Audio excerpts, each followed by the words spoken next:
2023 there was great excitement in the UK as Liverpool had been chosen to host the Eurovision Song Contest. This of course led to increased demand on the rail system, and to help cope with this, additional services were laid on. In this video, almost exactly 12 months on from this real-life operation, we are going to recreate the 1203 from Liverpool Lime Street to London Euston, with just the one stop at Crewe and travelling via Stoke-on-Trent. My thanks to Adam Haigh for this scenario, and available in 4 parts on Alan Thomson Simulation. I've reversed the formation so that we are leading with the Class 86, just my personal preference, and hope you enjoy the run.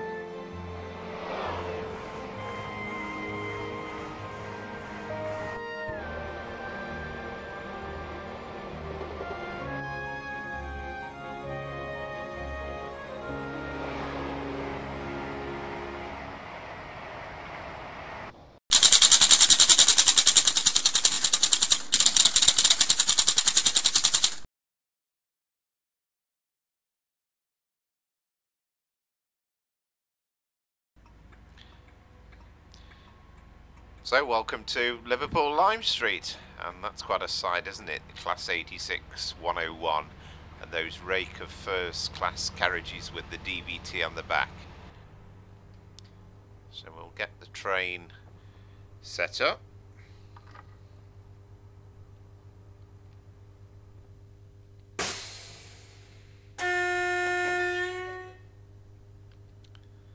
Doors open.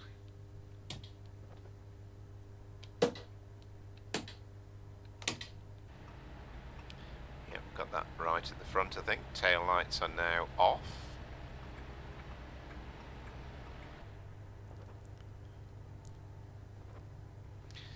And I think we can just about set off.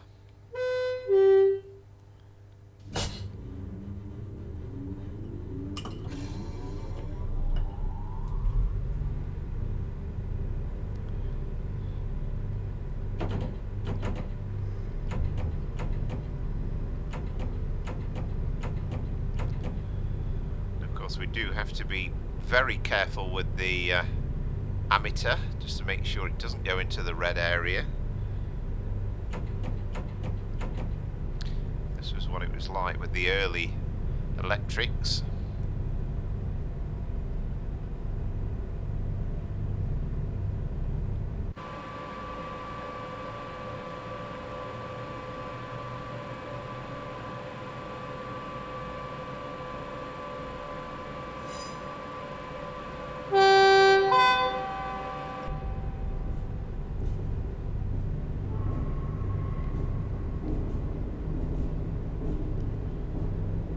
It's quite slow edging out of Liverpool Lime Street station and through the tunnels towards Edge Hill station.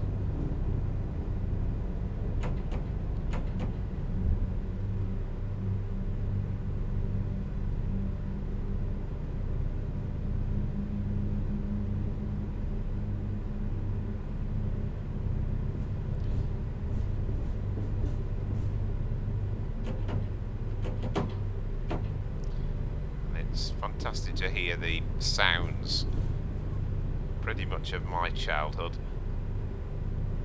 And it's going to be great fun to do a full run down to London Euston, and also take in the route via Stoke as well. There aren't too many scenarios where that's possible, and to replicate a real life scenario from exactly a year ago as I'm recording this, with the specials laid on for the Liverpool Eurovision Song Contest. Whilst we're on the subject of Eurovision, the real life train on the back, the DVT, was named My Lovely Horse. Now, some people have inaccurately, I think that this was a real song from Eurovision, but in actual fact it was all about an episode of Father Ted, where Ted and Dougal concocted a song called My Lovely Horse, and to try and put in an entry for the Irish song for the Eurovision Song Contest.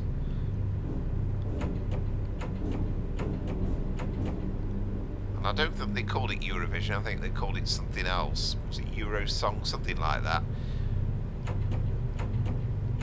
And it kind of replicates a real story in a way, because Ireland did get fed up in the 1990s of winning it, and of course it wasn't just about winning it, you had to host the following year, and I think Ireland were just a bit fed up about the cost of it, so one year they did actually select an inferior song. I think it backfired on them because I think it still won.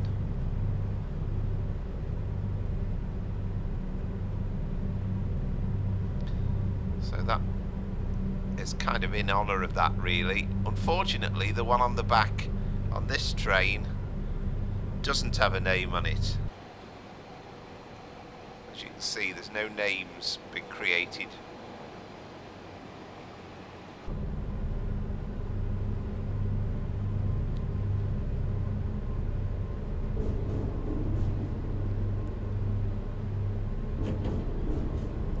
And as I mentioned in the intro briefly, of course in real life this end of the journey was actually DVT Furs going down to Euston, but I just couldn't cope with the idea of trying to run it at 30%. We would have got up to speed eventually.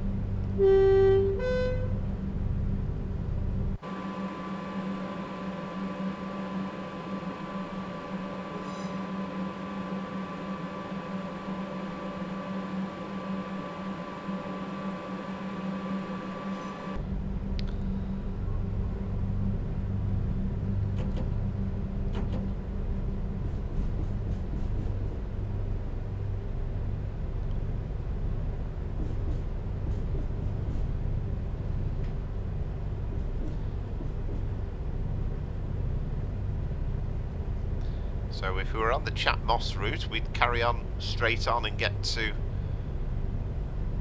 Manchester Piccadilly, or Manchester Victoria as well, come to that. But as we are heading towards the West Coast main line, we're going to be turning right and getting off towards Runcorn. And again, like the real life train, we're not actually going to be stopping at Runcorn. That doesn't happen very often in a scenario.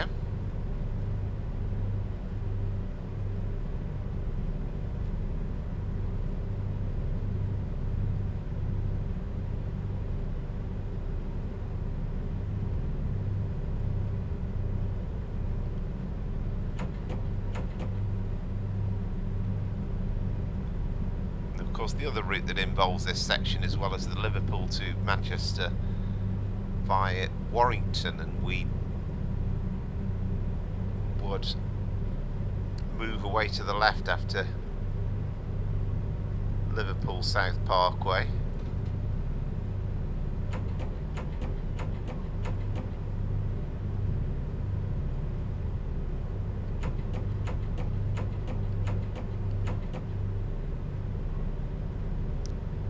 And you'll be relieved to note that quite soon we'll be able to get up to 80 miles an hour and try and get a bit of speed going. It accelerates quite nicely once you get the chance to pull away.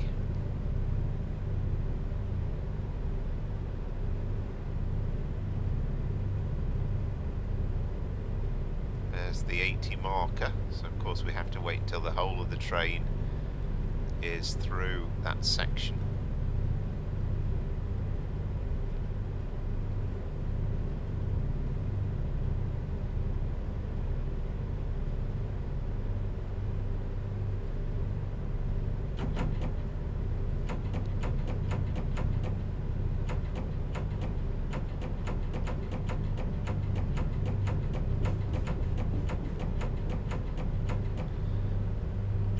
Good news as well, being in 86-101 and having the Mark III carriages on the back, we can actually get up to 110 miles an hour when the opportunity presents itself. That won't be until we're off this Liverpool branch and heading on the section to Crewe.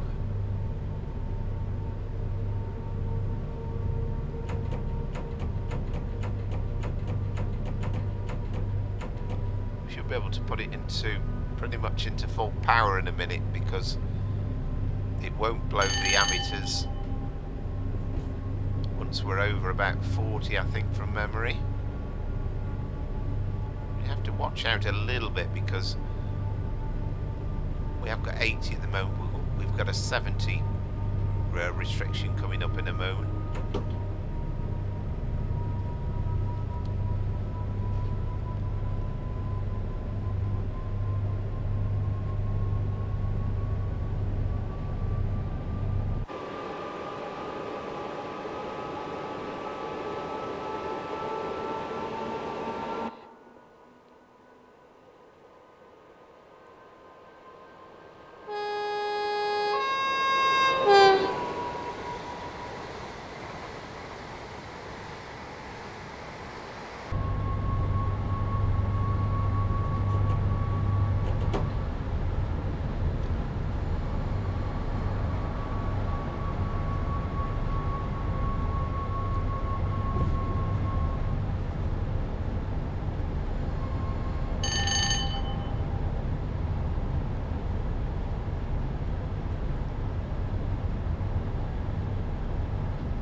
Again, it seems a bit odd to be getting 80 and then we've got another 70 restriction coming up.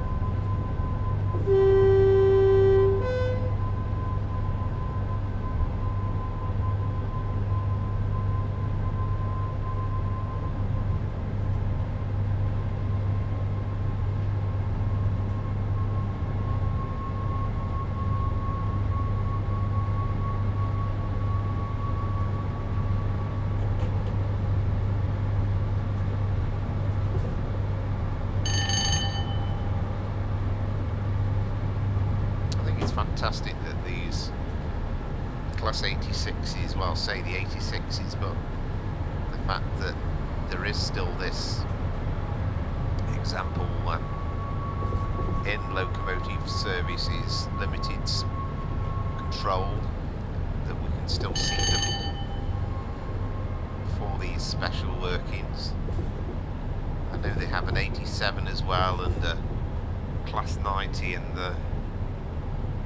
their repertoire.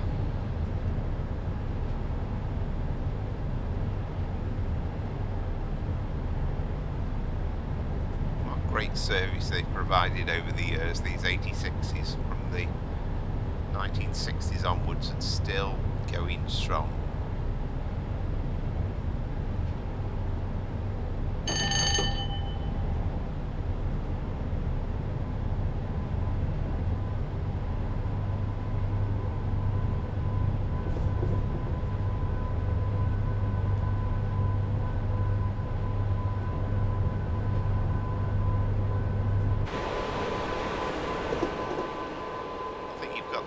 Remains of what used to be Ford Halewood in the background there.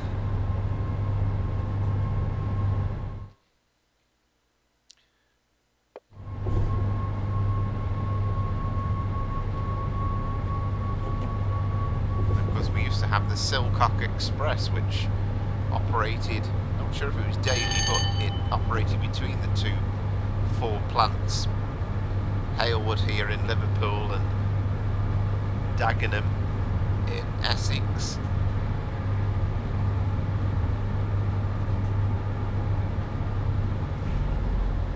Then of course it was under the control, I think, the Halewood plant by Jaguar. I'm not totally sure if it still is.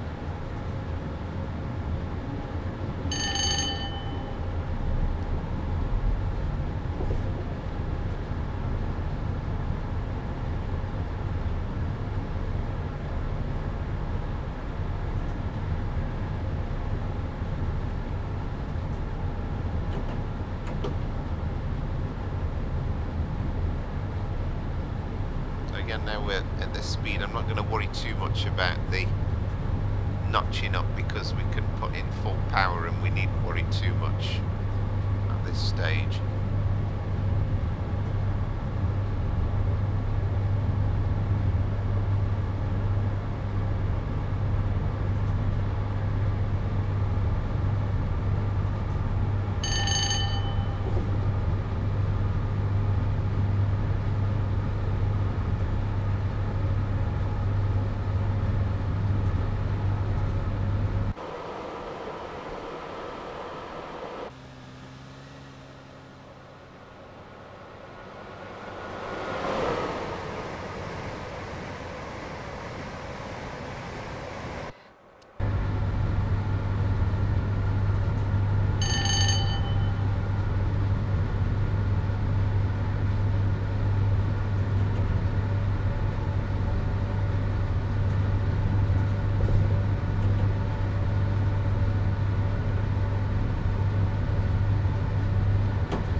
An eye out for the speed reductions for the bit over the viaduct and as we head towards Runcorn. That great, fantastic road bridge. The railway part's pretty impressive as well. There's the disused platforms at Ditton, I think it is.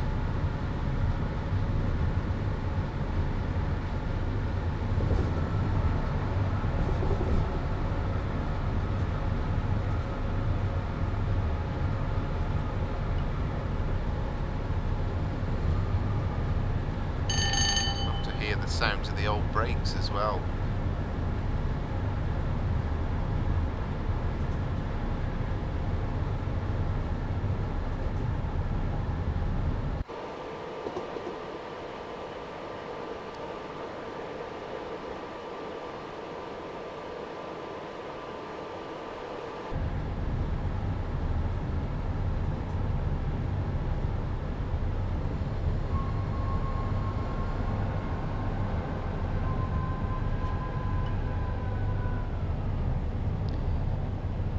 See the bridge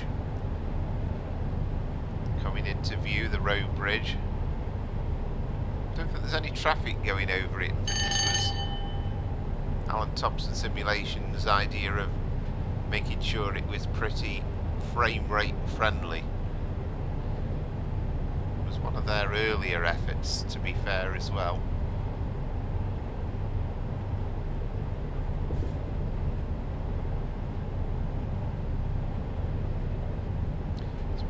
Across the Mersey.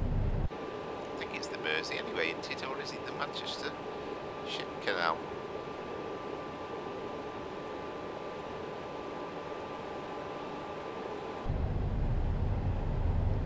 Seems ever so strange to be heading towards Runcorn station and not be stopping.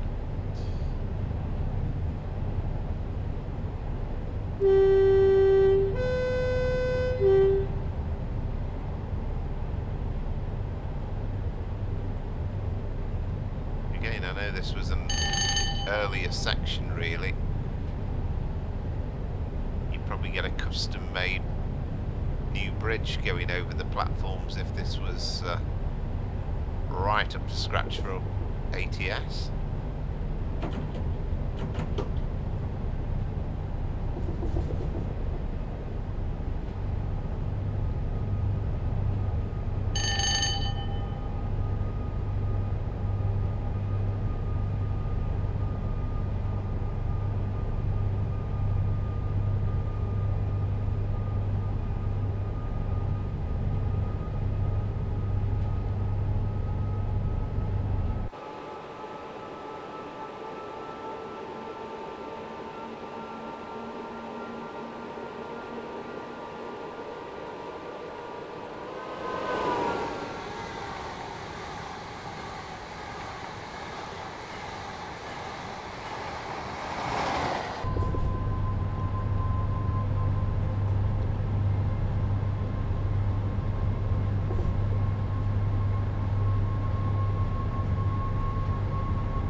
we are going to do the full run in this video. I mean, in this part 1 of the scenario, it's loaded up as a 4-part scenario on ATS. And that's essentially because at Kidsgrove there was something like a 20-odd minute delay. Nobody's totally sure if it was a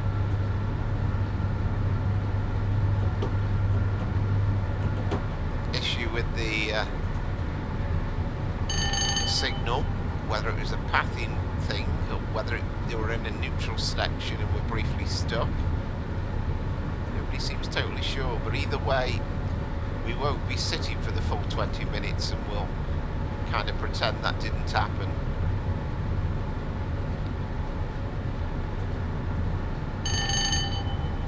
So I'm trying to be reasonably realistic here, because although it's 100 mile an hour running if we're doing a Pendolino, I think for everything else it would be 90 on this section. Can't promise I'll be consistent about that all the way through though.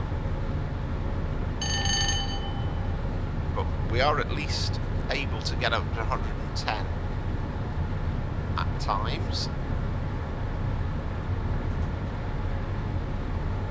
We have got a neutral section coming up. We just saw the black cross. It'll be followed by a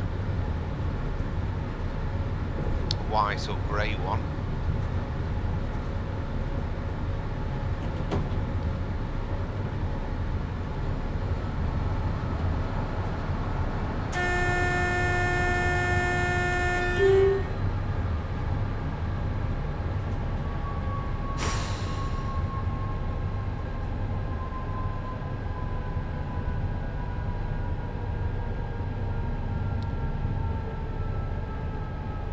Very conscious with these signals because I've tried this scenario once before and I came a cropper because these two signals are very close together. Here's the neutral section. Yeah, I think we should be alright this time.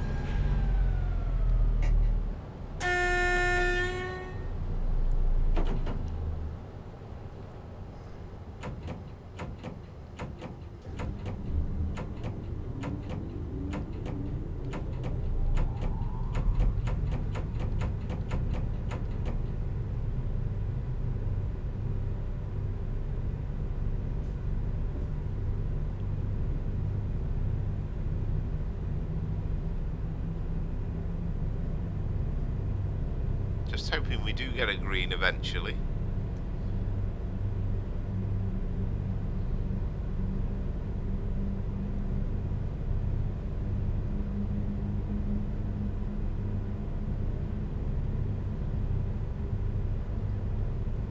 But again, you would imagine with this real life service a year ago, it would have been slotted in between other trains.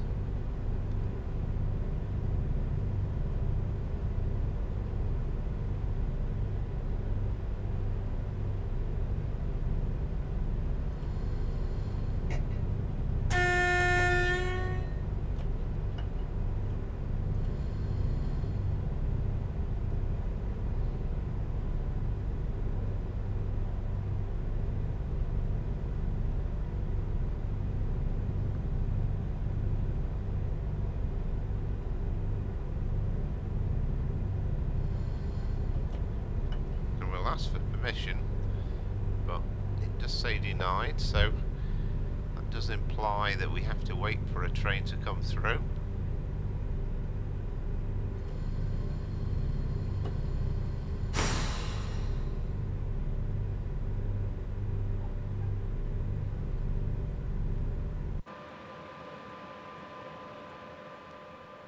We've got a good view of the main line there. This is Weaver Junction, incidentally, so the line up ahead would go on towards Wigan, Warrington and Preston, and then obviously via other routes you can carry on also right the way up to Glasgow and Edinburgh, and also via Blackpool Blackpool as well if you want. I'll say via Blackpool to Blackpool, I should say.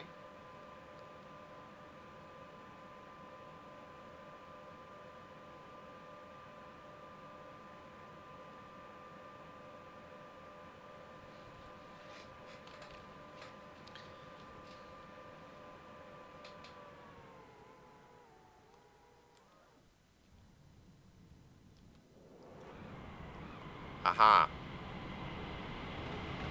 That's our culprit, I think. I see.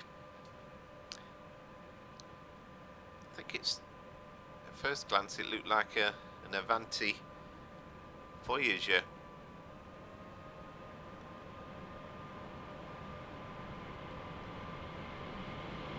No, it's not. It's a Pendolino.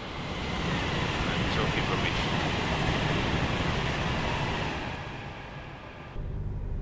So clearly that had the signalling priority and will be hurtling towards Crewe.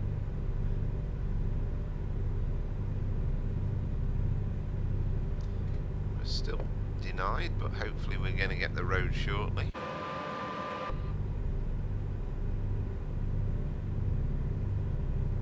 There we go.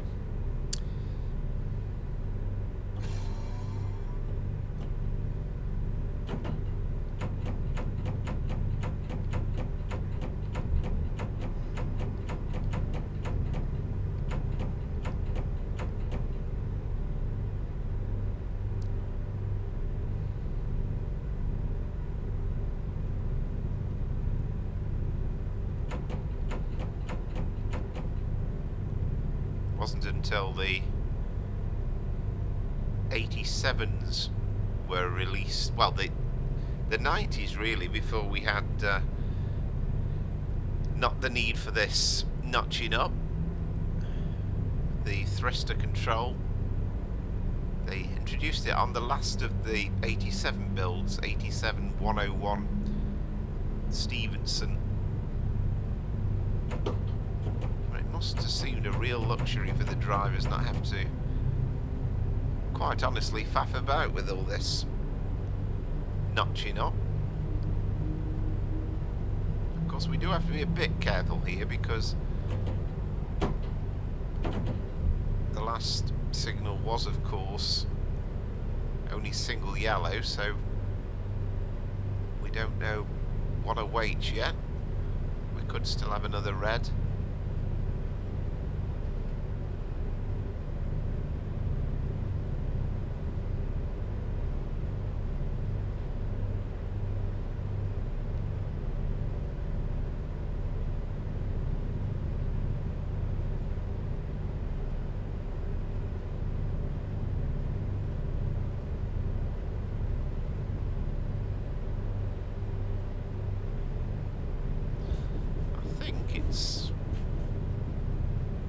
Yeah, it's green, isn't it? So we're okay. We can go speeding away now.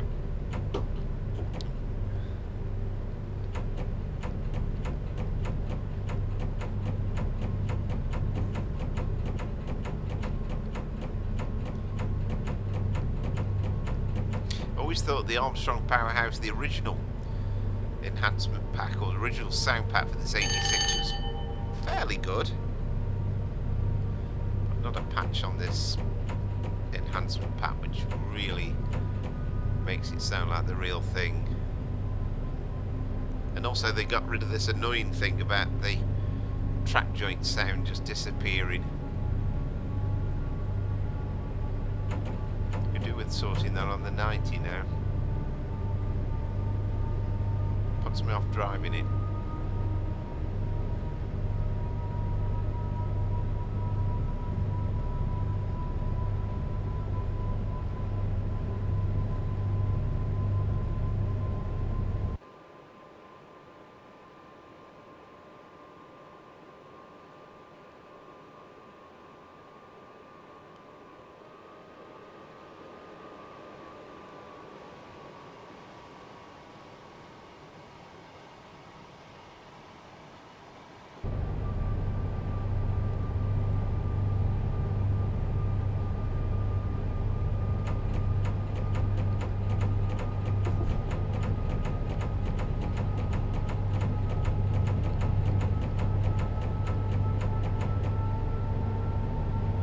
we should be okay with a 110 now. We obviously, the carriages are fit for 125, but the engine isn't. And it's only because it is one of these 86-1 class. I think the 86-2s were only 100 mile an hour, I think I'm right in saying.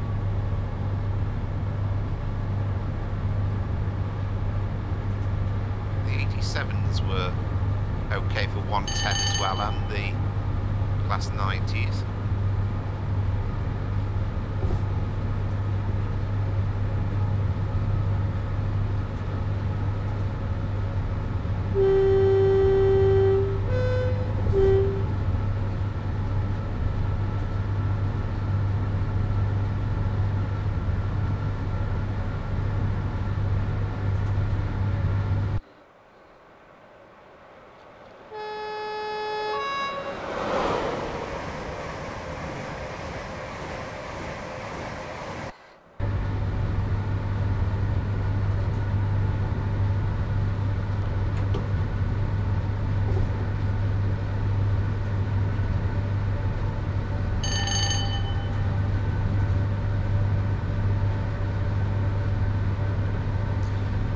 Have been the same driving this from the DBT, I don't think.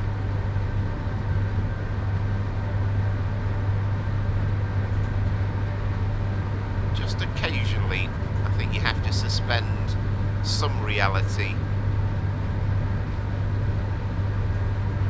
with a little bit of creativity. It's all about enjoying it, really.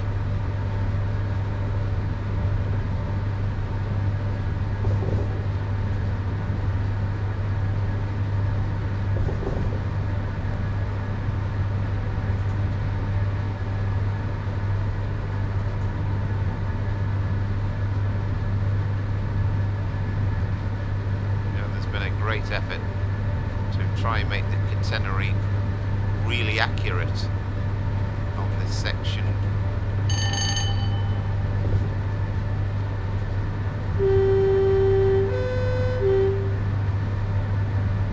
I always forget which station is which, but I know we've got Winsford, Acton, Hertford.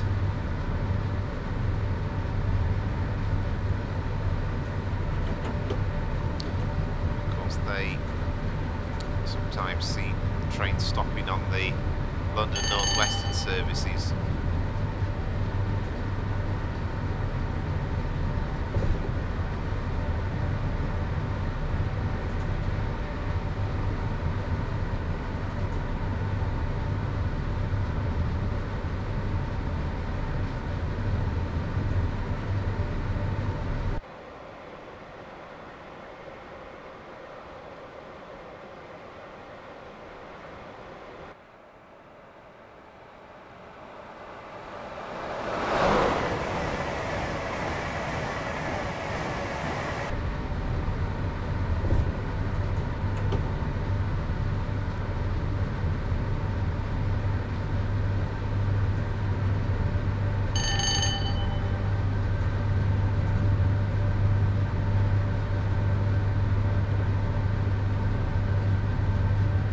Track looks a little better as well with the Armstrong Powerhouse track pack.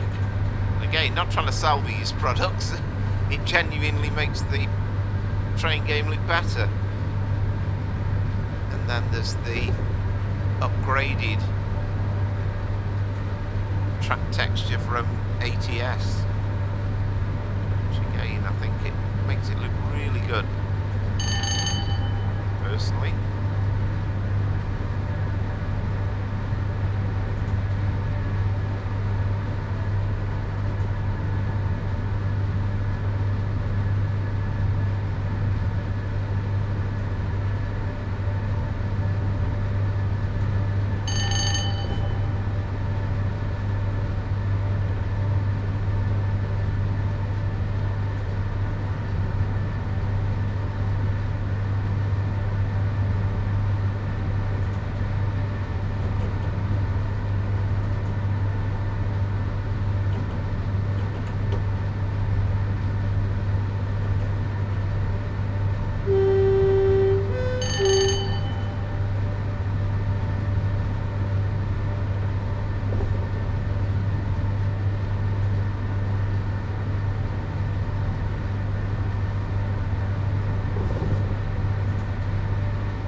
dynamic of countryside. I mean, it's very much farming land.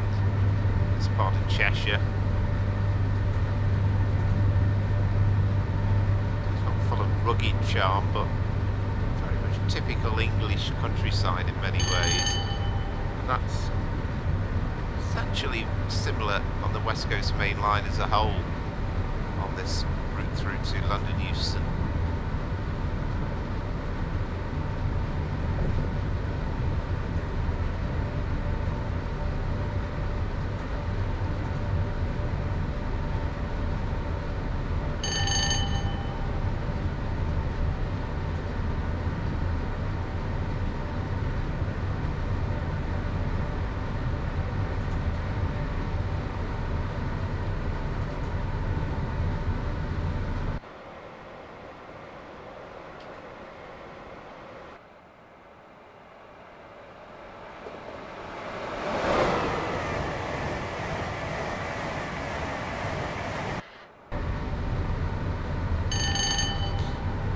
Passive view, I have to say.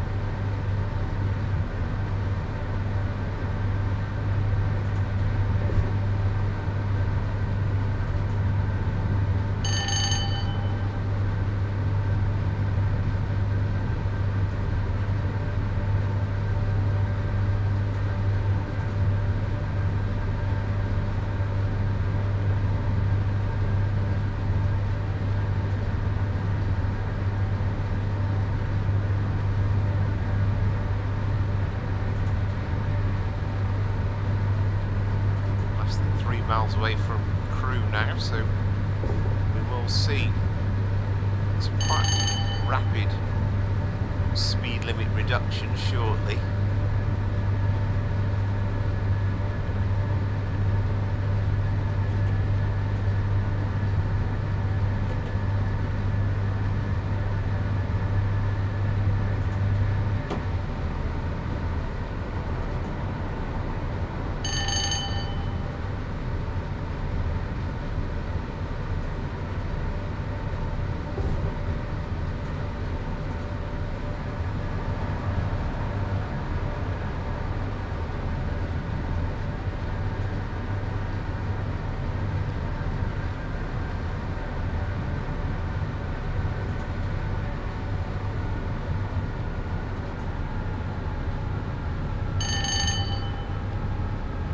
So have we got direct clearance into platform 5? We'll find out soon enough. It was a neutral section.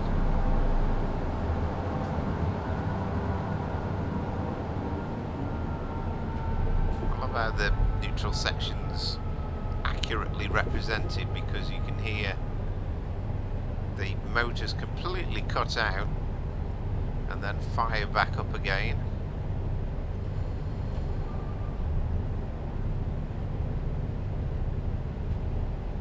So yes, we are signalled into platform 5 already. That's good news. We've got the Crewe Heritage Centre on the right. That's the APT, of course.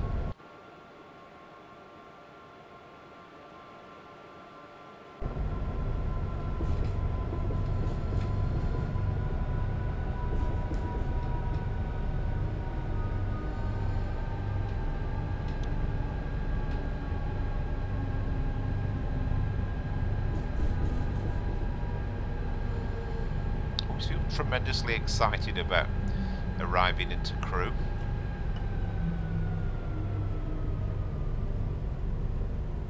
It's a decent model of it as well.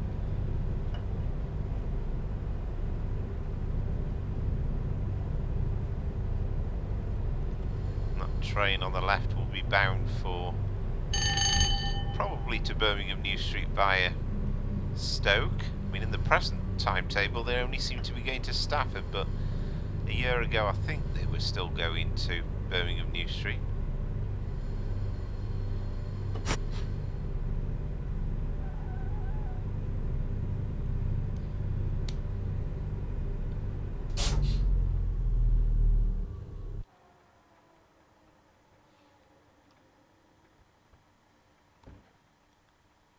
See Gresty Road over there, the home of Crewe Alexandra. Again, it's not a custom model. Oh, we've got no football pitch either, but at least it's the right colours.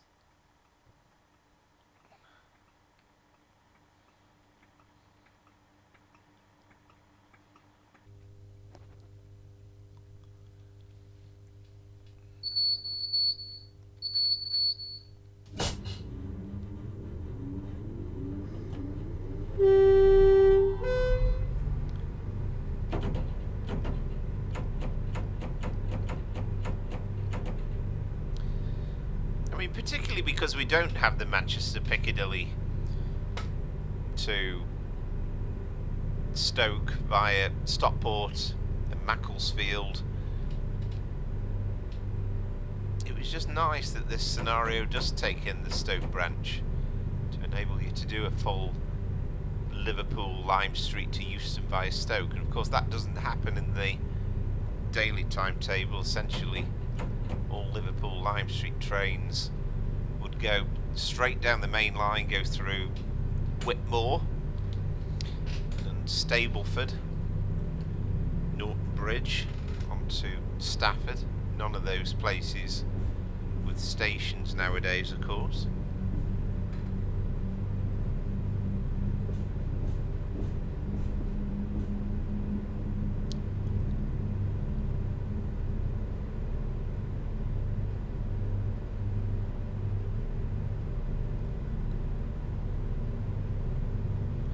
Fastest of sections between Crewe and Kidsgrove. Single line in some places, and it's quite up and down as well.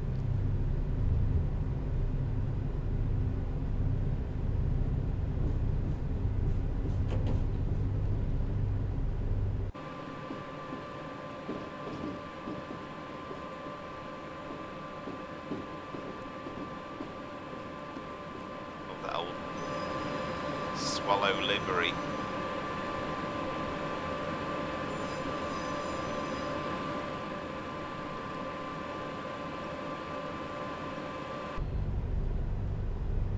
A couple of those are Avanti Voyagers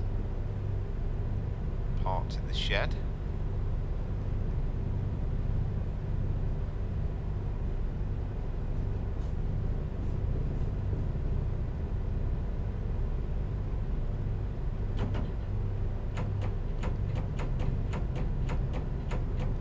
Many years this section was unelectrified, even though the West Coast Main Line was electrified. It was a rather strange situation in that the bit between Kidsgrove and Crewe, which was just for the diesel services, DMU services between Crewe, Derby, Nottingham and Lincoln as they used to be. But they did use this section very much at weekends when the direct line between Stafford and Crewe was often closed, so you'd often see at Stoke Station, you would see diesel hauled trains on a Sunday with the electric immediately behind it.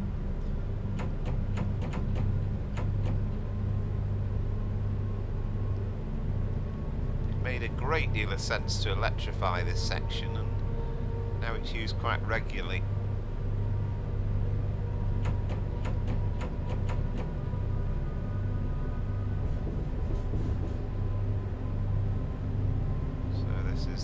Clearly the single track section. We're going over the M6.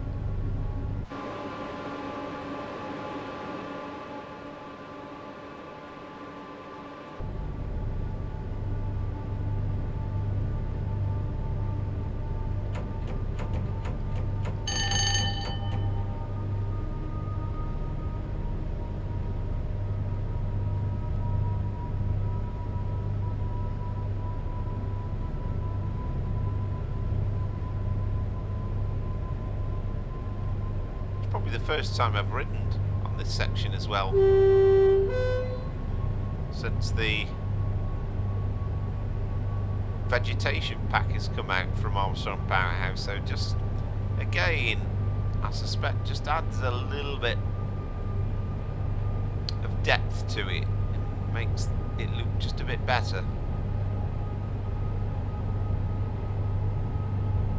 I mean, it's a very old game now, and I've probably made this point many times, but it still can look really good on occasions.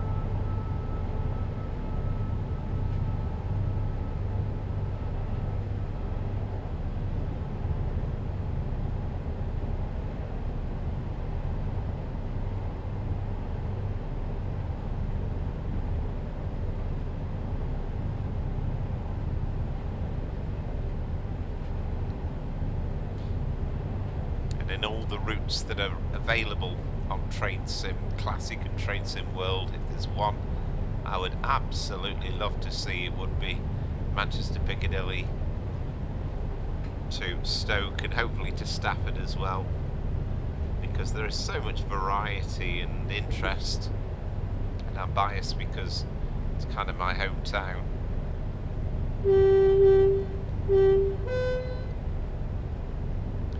West Coast Main Line, what's not to like about it?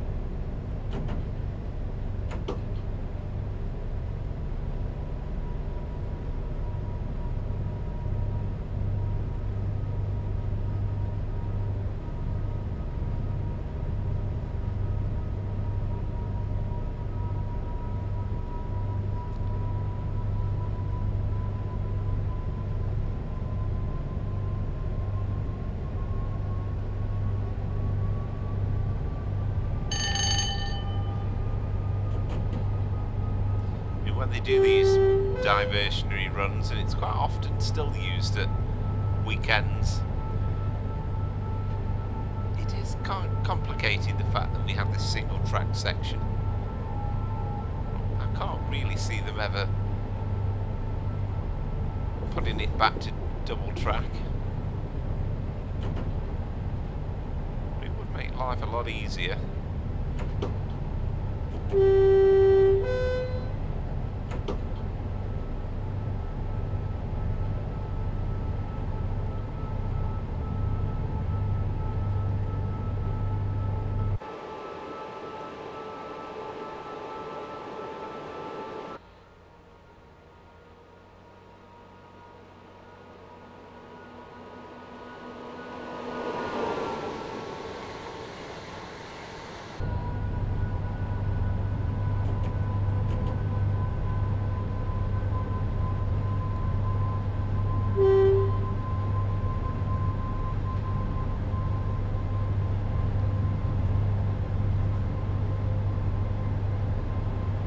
Towards Alsager.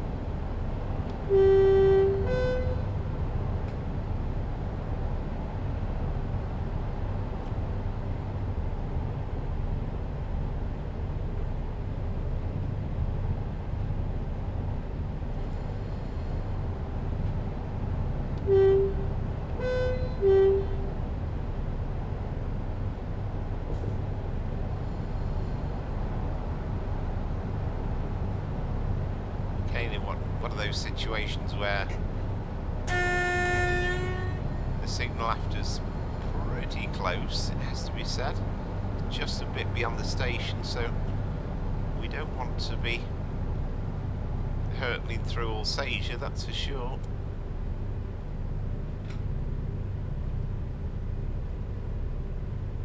Now I've got this strange feeling, because I remember doing a little bit of this journey maybe a year or so ago. I never actually completed it. And why do I think that this signal will clear? Or we've got the road, I can't remember. Doesn't give us any indication. This is certainly Old Sager.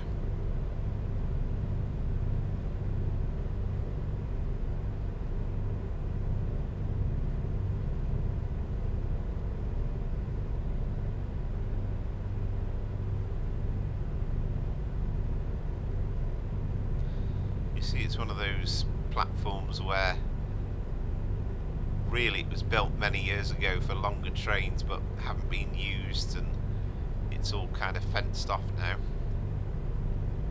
Aha, yeah, we've got those two little dots there. That signals that we're okay. I thought we were. I don't know whether that's a glitch, whether I've just got an old version of the route downloaded, I don't know.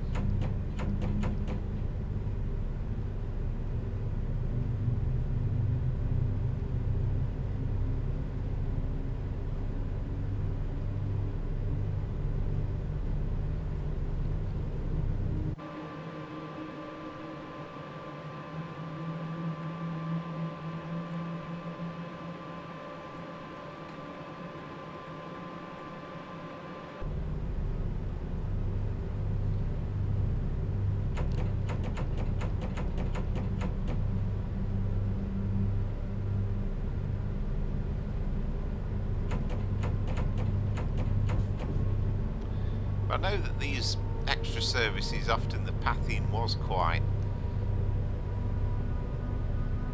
straightforward in as much as it was never going to be a tight timetable.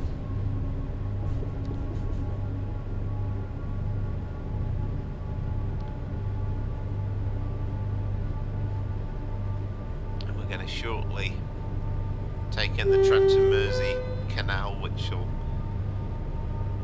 be a friend on the journey for quite a while yet, certainly way beyond Stoke.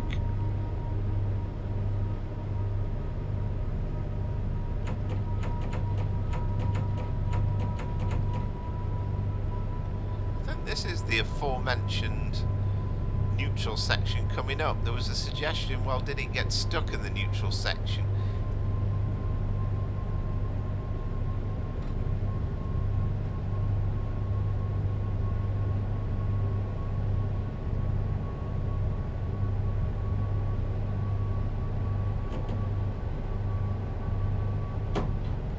Given that we've got adverse signals coming up, I'm not going to hurtle too fast at this juncture.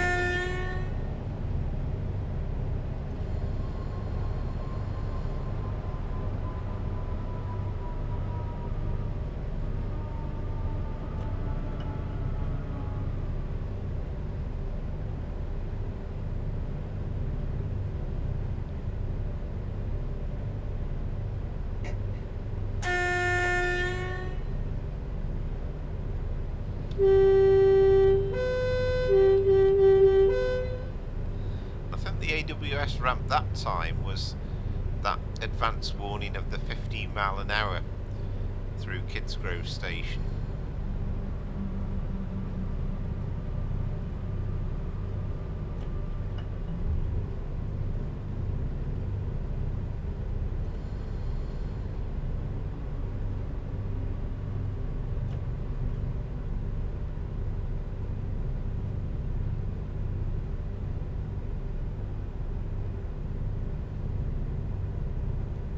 Quite frankly, it always amazes me how you can have a neutral section so close to the signal and it looks like a recipe for disaster, really. I mean, you remember that, again, the DVT is supposed to be on the front, so you kind of put the train into the other way round and you could get caught.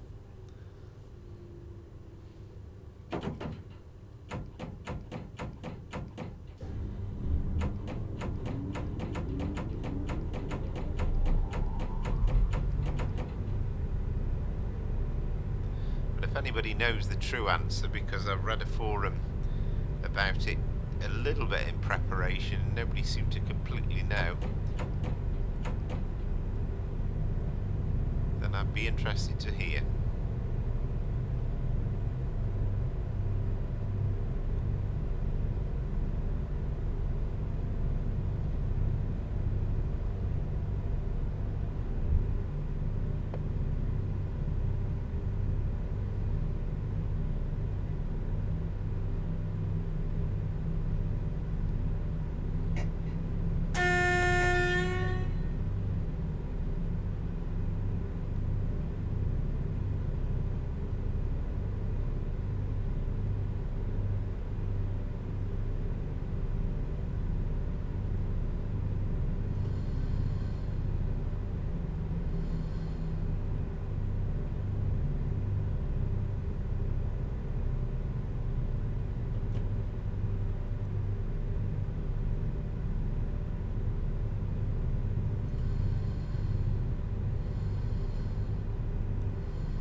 There's the canal. Love the texture as well. It's not because of pollution or anything like that. It's something to do with the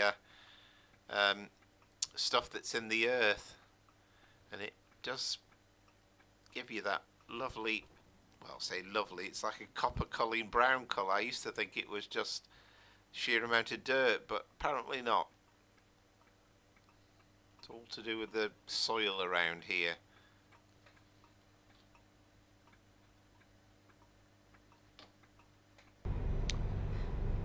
Well, I might have answered my own question, because the creator of this scenario certainly reckons we'd had a fault of some description. But it's all been sorted now, so we can carry on our way. Too far away from the platforms at Kidsgrove. Again, we just have to be a tad careful because it's 15 miles an hour through Kidsgrove.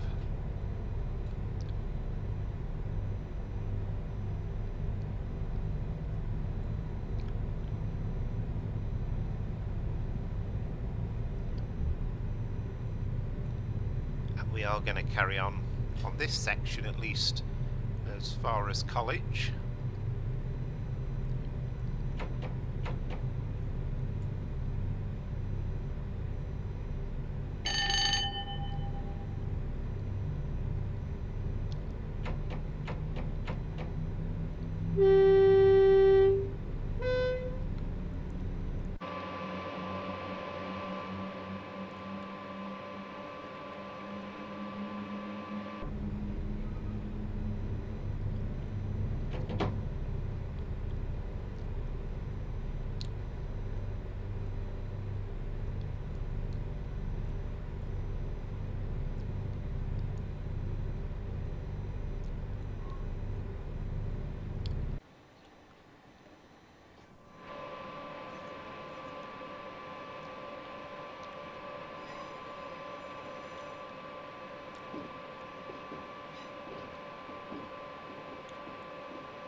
Again over the canal.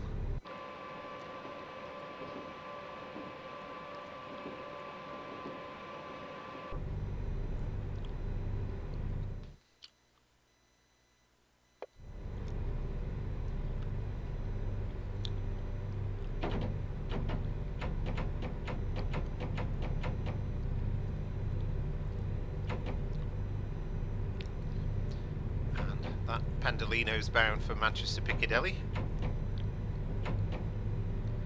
And I should mention at this point that we've had our only stop actually at Crewe. We are essentially non-stop to London Euston, and we might get one or two hold-ups along the way.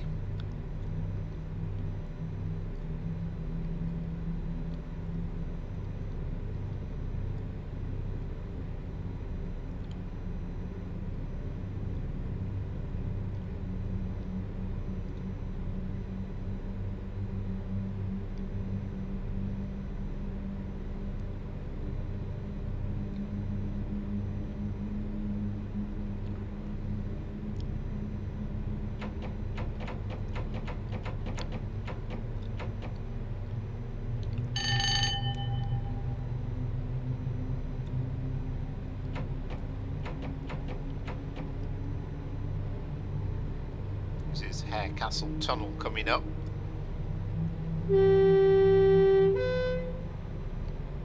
Just needed a big rebuilding job in the days of electrification. They built an entirely brand new tunnel.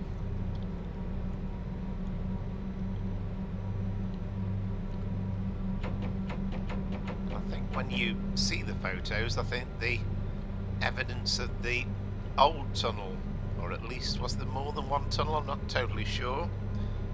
I think that there is in reality evidence of the old tunnels if you look carefully enough.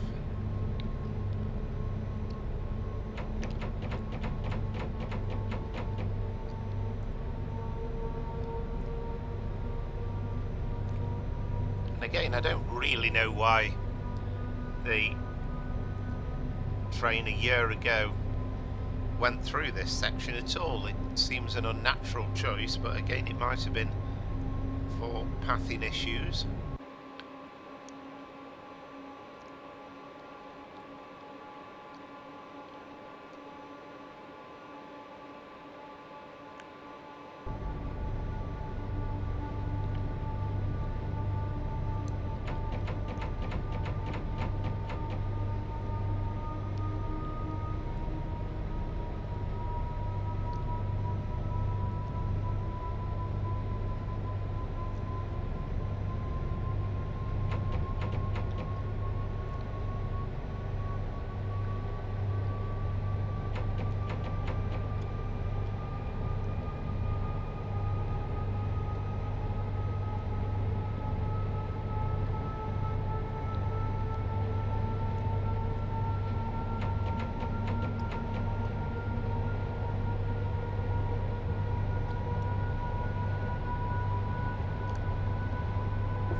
That in reality we have a big JCB factory on our left.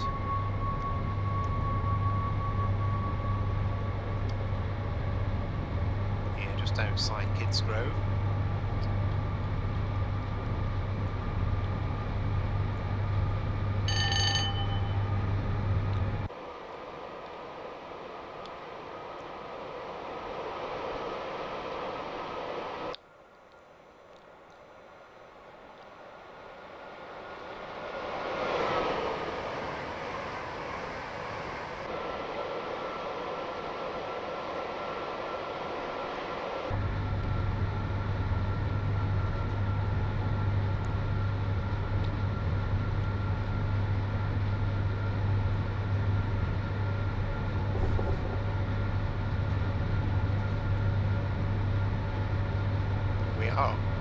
Approaching Longport and all the various bits of industry as well, so well represented.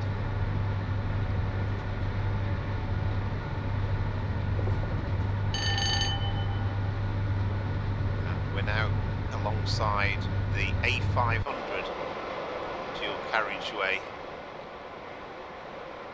A bit quieter than normal perhaps, but it's, other than that, it's really well represented. Known in the North Staffordshire area as the D Road. And if you look on the map, it's like a capital D. The straight bit's the M6 motorway, and then the curve bit is the bit that connects junctions, 15 at Stoke-on-Trent, and 16, which is kind of the north end of Stoke and on the way to Crewe and stuff.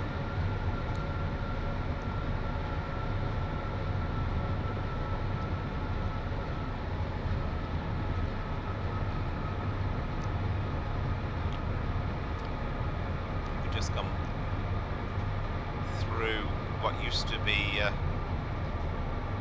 Crewe station as well. It's no longer with us.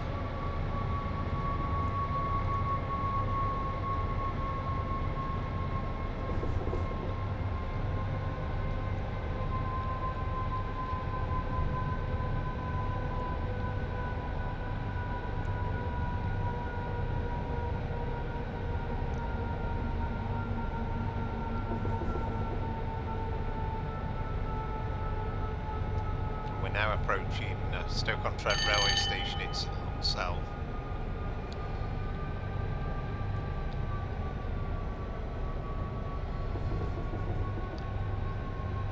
Stoke signal box.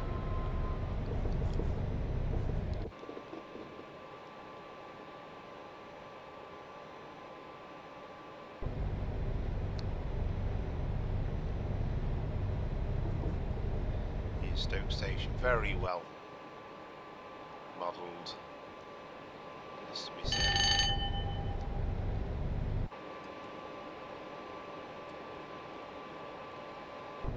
You know, a Glebe Street Bridge there.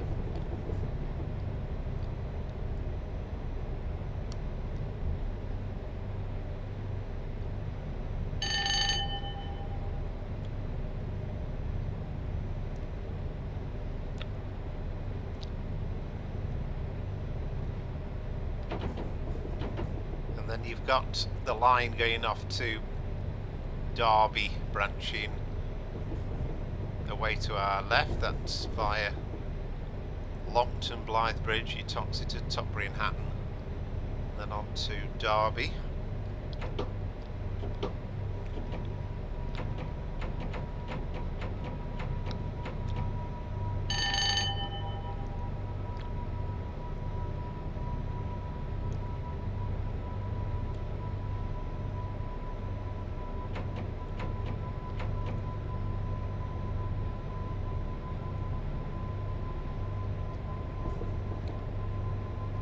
And then the tall chimney you can see in the distance on the right is the incinerator.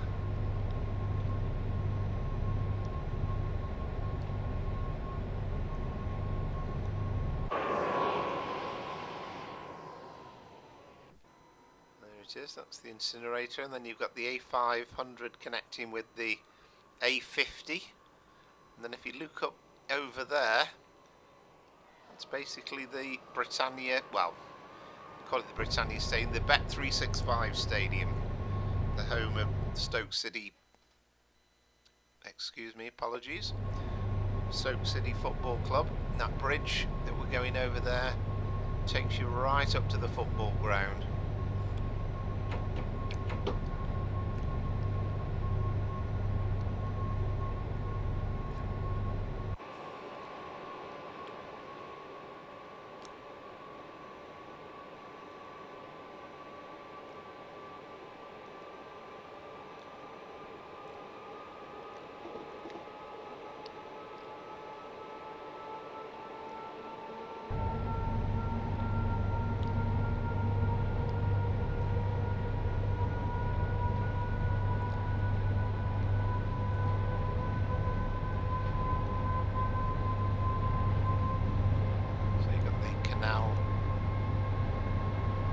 Still alongside us.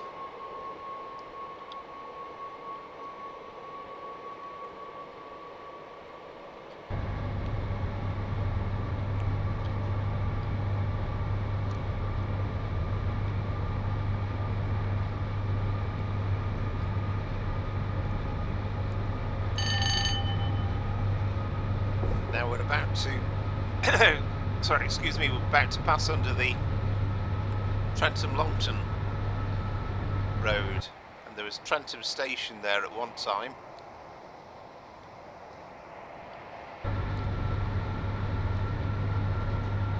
We also used to have Hemheath Colliery a little bit before. We'd also have had Method Power Station in the not too distant future, but both have long since gone. They were certainly there in the 1980s.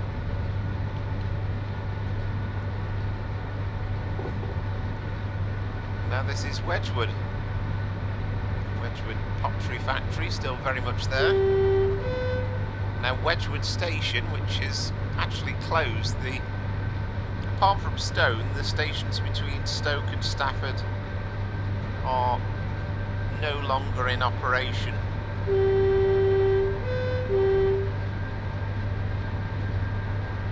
is Barlaston Station.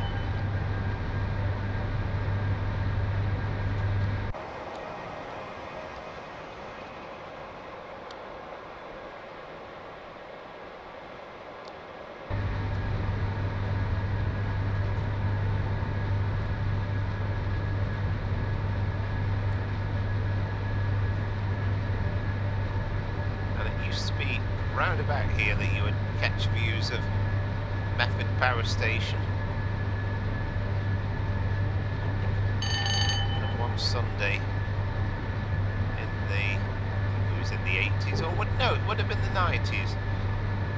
They came along and brought down the cooling towers very spectacularly. Always regret the fact that I didn't actually visit it happening and could have captured it on with an old video camera that I had at the time.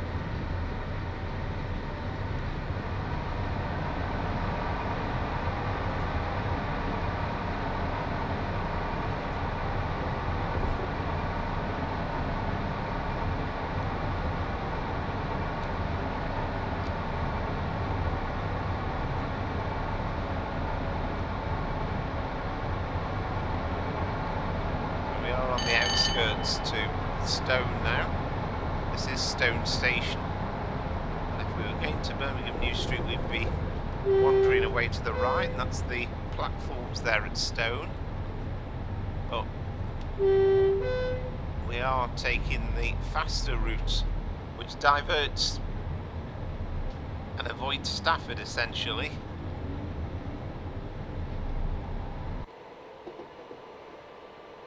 That's my route to work over that bridge.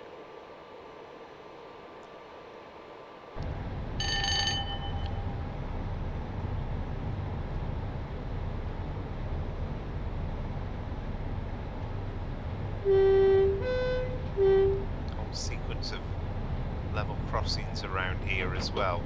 It's not too often, sorry, excuse me, not too often I take this the faster routes here, because it doesn't technically connect massively with anywhere. It takes us to Colwich, but then we can join up with the Trent Valley route.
used to be a station in this neck of the woods at Sandon.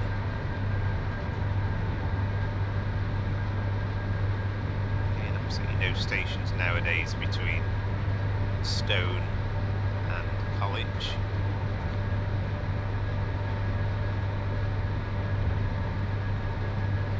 There was a major train crash in the 1980s at Colwich and it involved the junction where Euston to Manchester train got confused with the new flashing signals and ended up colliding with a Liverpool to Euston train. I believe the driver of the Liverpool to Euston train was killed, but it did give great heart in terms of the strength of the carriages, because there were no passenger fatalities as I recall.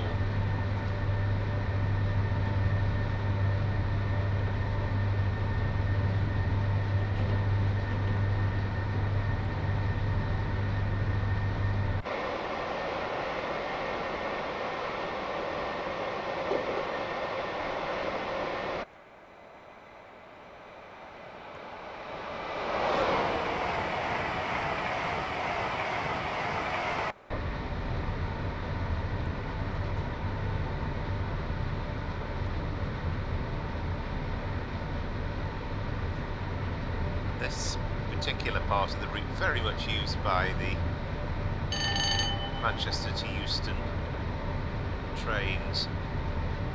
I think there's only something like one train a day that actually goes via Stafford. The vast majority use this section.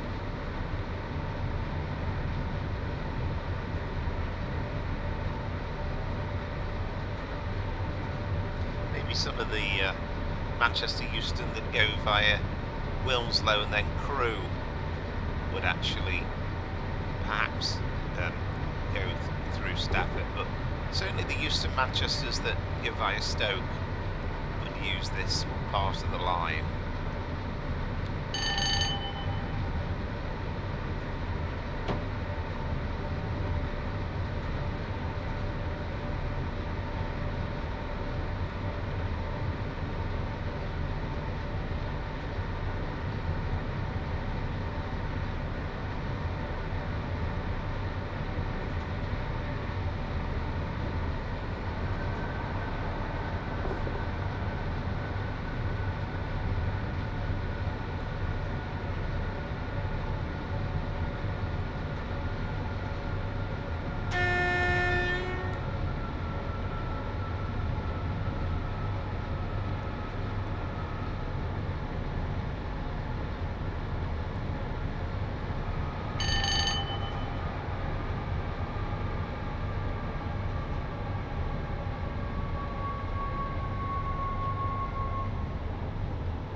But although we're not linked up with the Trent Valley route directly, I think it's good that this section has been done just so that we can do authentic journeys down this section.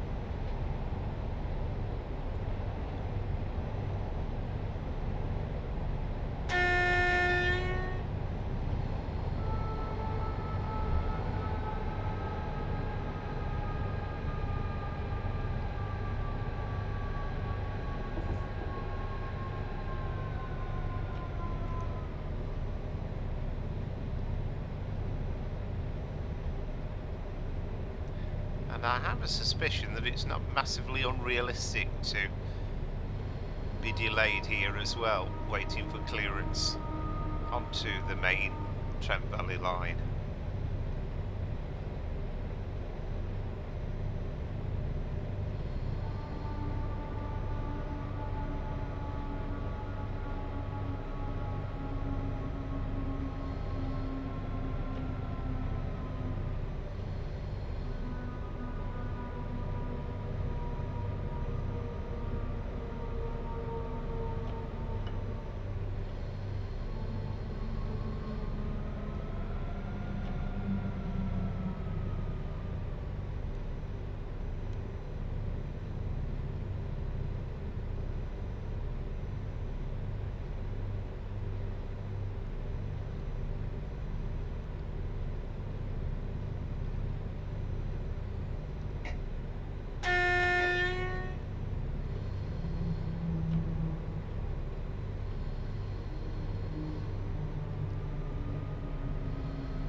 Okay, so we have the road now. We are slightly late running. I think that's all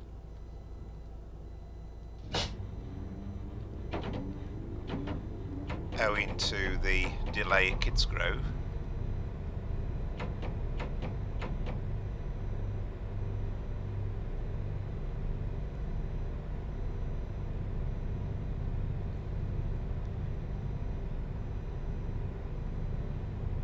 And we are due for a stop at Rugby. I think in reality the real train didn't stop at Rugby, but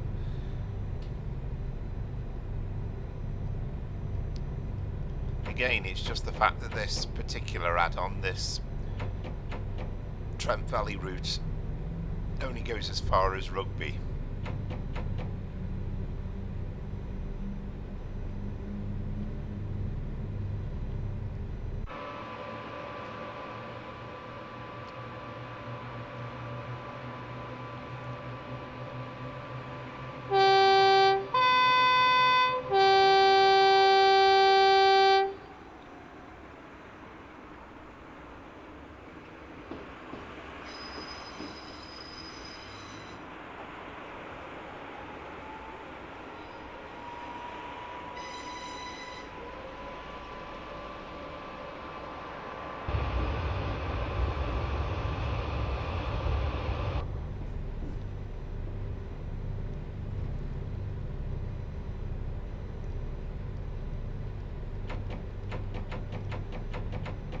This is Colwich Junction.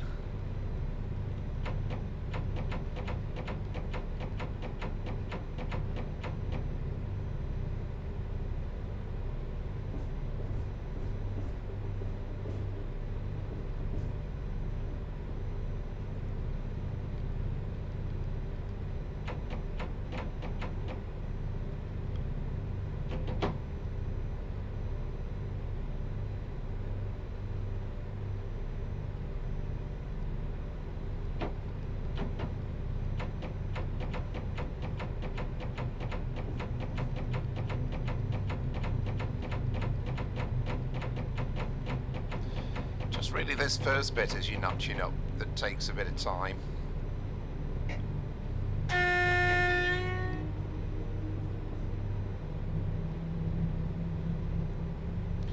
And we are diverging from this line slightly, as you'll see, and this is essentially to join us onto the main line, but it is a fast junction. It's set for 65 miles an hour.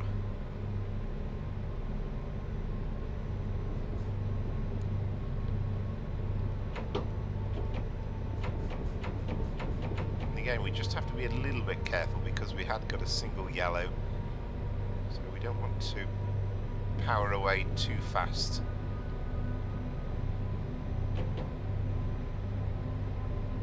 Just make sure we definitely do have a green coming up.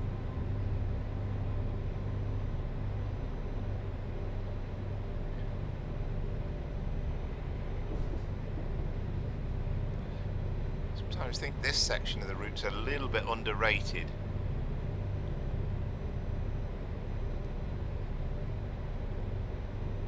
Yeah, we do have a green, so we're okay.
See the distance, the cooling towers of Rugeley Power Station. Now, they have gone now.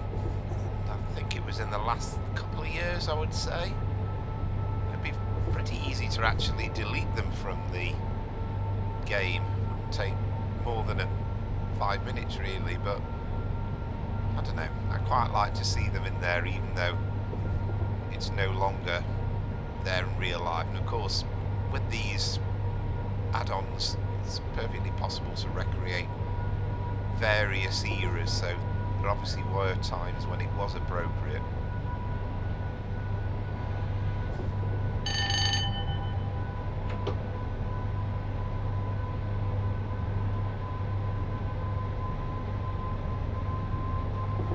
I've looked at the final part, which is part 4 of the run that we'll do from Rugby through to London Euston, and there's a real plethora of AI on that section. This is Rugeley Trent Valley Station, and you have the line that deviates away,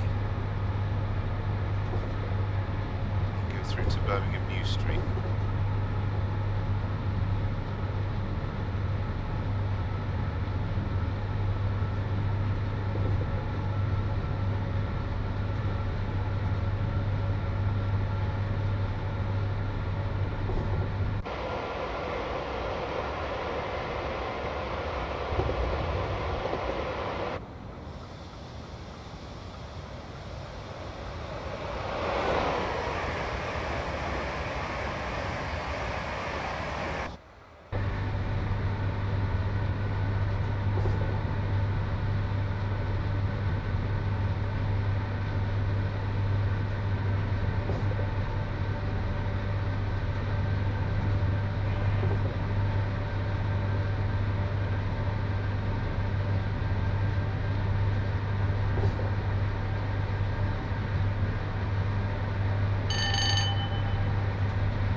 Was a neutral section. I did forget to cut the motors. That's what you're supposed to do.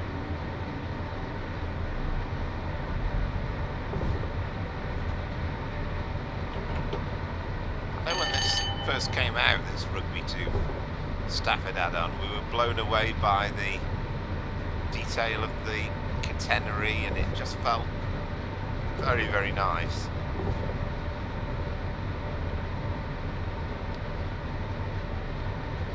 Often take it for granted a little bit, the amount of detail that's been put into these routes down the years.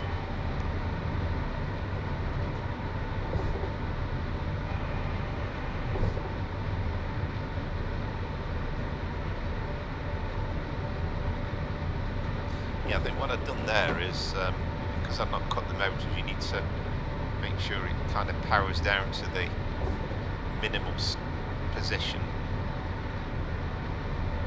Then you can power back up again.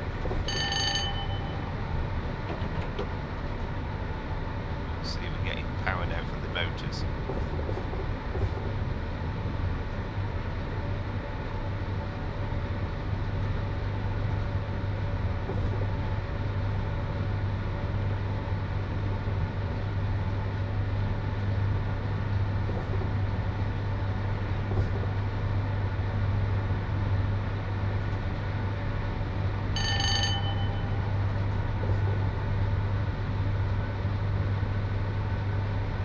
No idea whether the thing actually stopped this particular service at Rugby as an unscheduled stop last year, but it could have been a crew change, I suppose, but we are certainly going to stop there.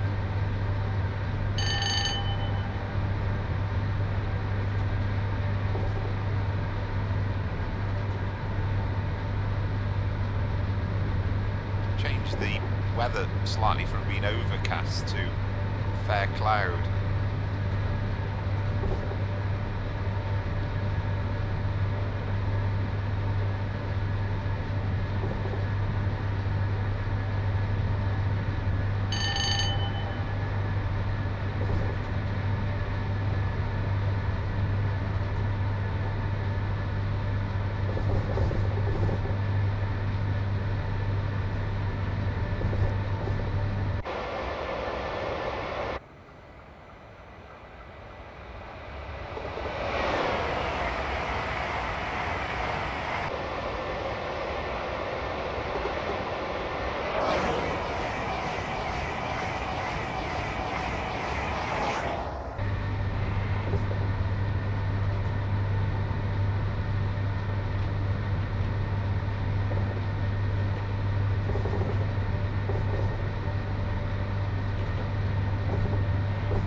2 stations on this route that I don't think get a regular stopping service really, in Polesworth and Addiston.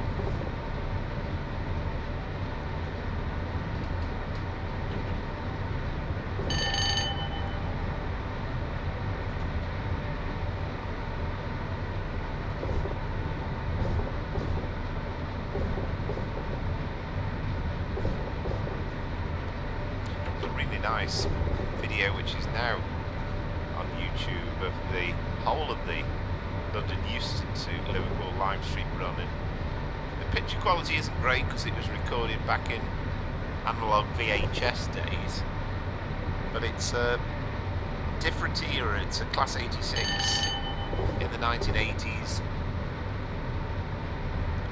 and you can see so many old stock, so many things have changed in the intervening years.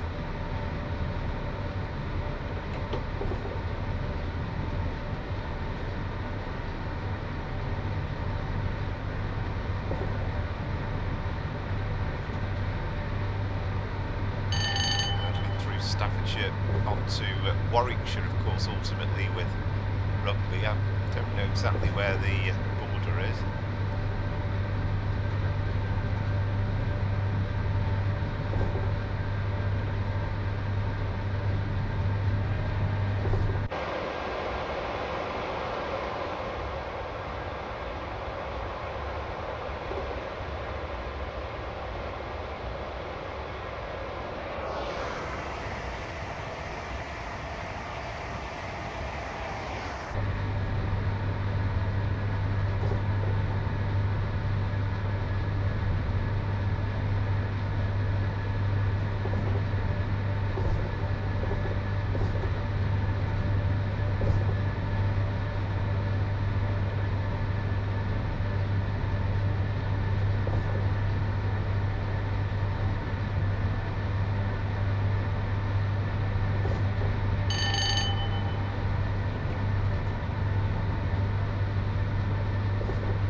I think if you're very experienced, you'll know how to just hold it in the right position in terms of just that slight bit of power just to maintain the speed. There's no kind of cruise control feature, of course, on a 1960s built Class 86.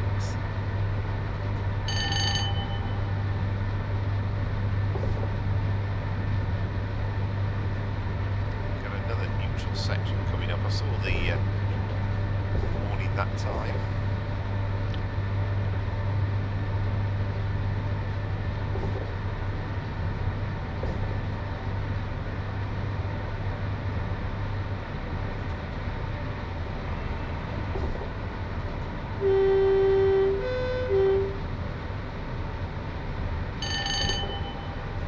Both Tamworth and Lichfield have got high level stations. Here's the neutral section.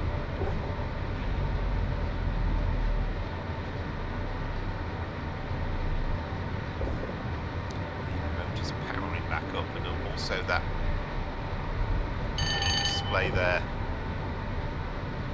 went out for a moment, and it's gone back up now to indicate we have power again.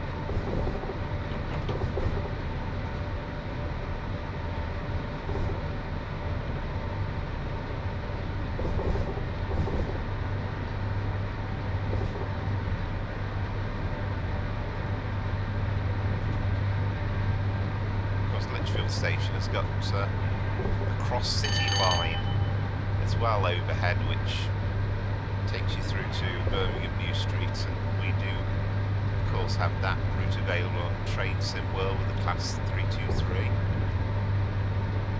Very good it is too, apart from the fact that, again, like in many of the major stations, it just feels a bit empty.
that rapeseed colour in the fields, very much a sign of the spring and early summer.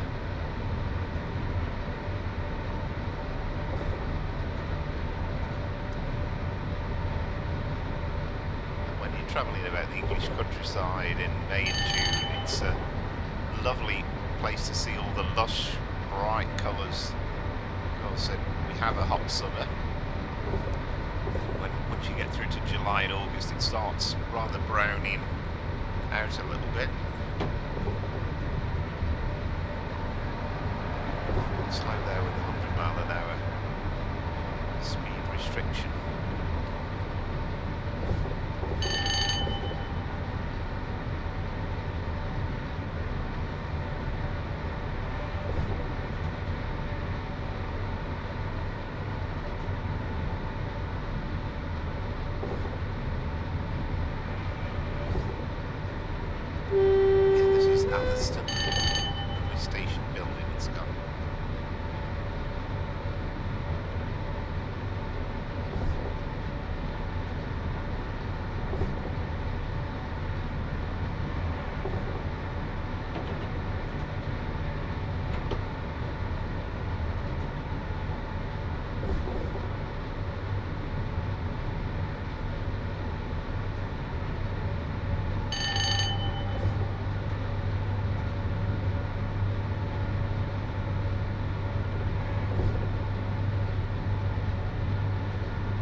Well, we've been very impressed with the selection of bridges that we have included in this particular add-on as well, because it just felt like proper West Coast Main Line bridges, the sort of things that were remodelled and rebuilt in the 60s ahead of the electrification.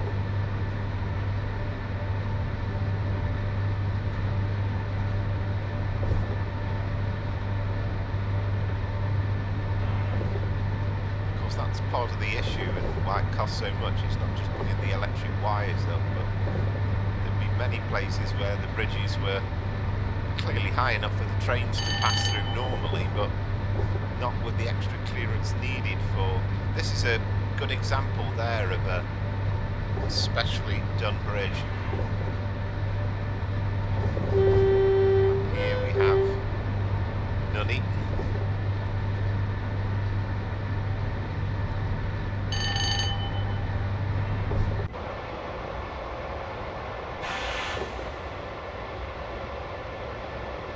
Again, you've got the line that diverges away at Nuneaton to Birmingham on one side and then Leicester on the other.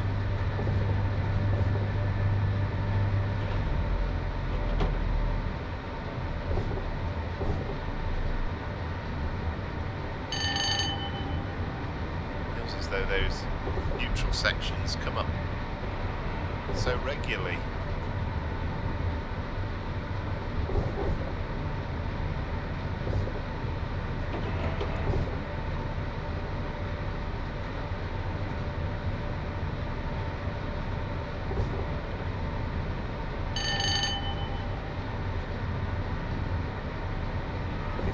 this Class 86 as well. It's about time that I carried on that Harwich to Glasgow run, because all the parts are very much now available on ATS, Alan Thomson Simulation, but just not got round to doing the other parts. Part 2 would take us from Watford Junction through to Rugby, and then if I do it all in one part, then on to Preston, and then perhaps for the final part, Preston to Glasgow.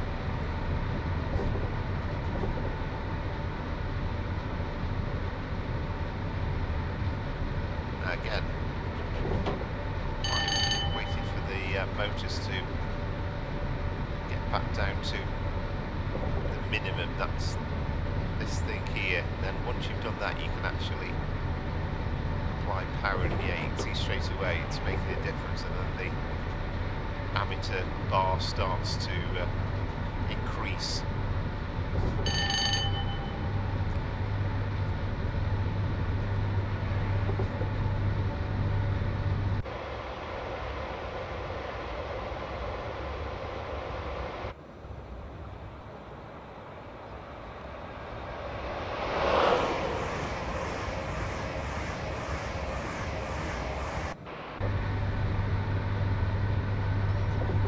Got a line side view of these cutaways.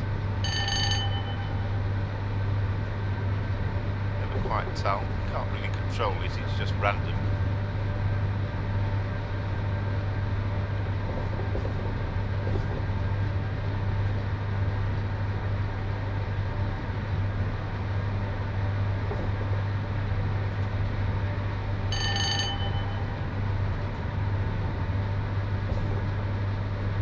Get to Rugby, it's about an 85-minute run, then down the West Coast main line down to London Euston.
are 86 101 and it does actually display it there.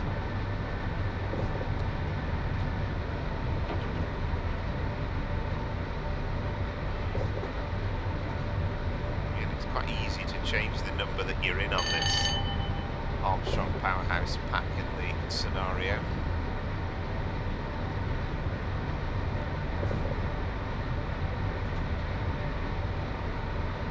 Section this by the canal.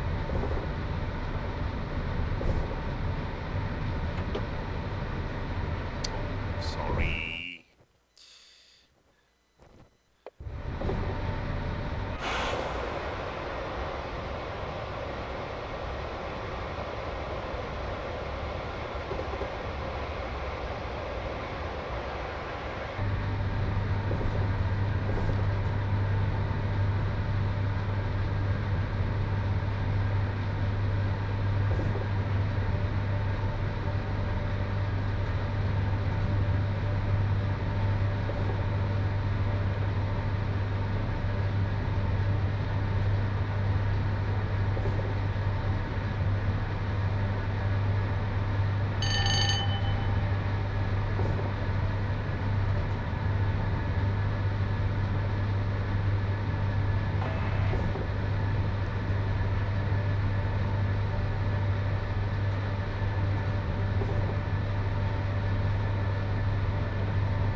bit more freight traffic as well in the final part. So of course it is such a heavily used freight run. Of course this is a Sunday morning after the 2023 Eurovision Song Contest.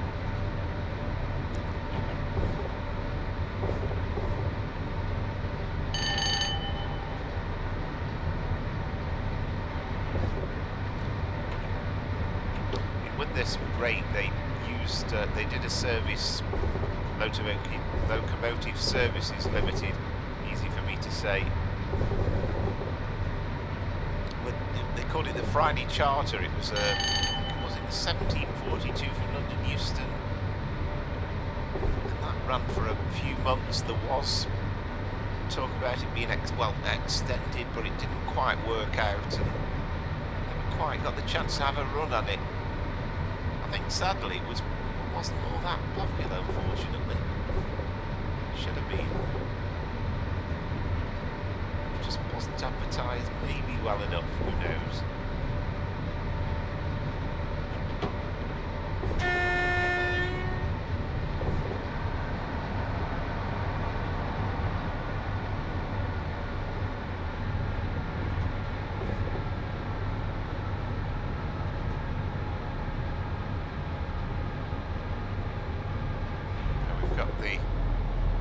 Flyover, of course, that's the section that comes in from Birmingham New Street, Birmingham International, Coventry.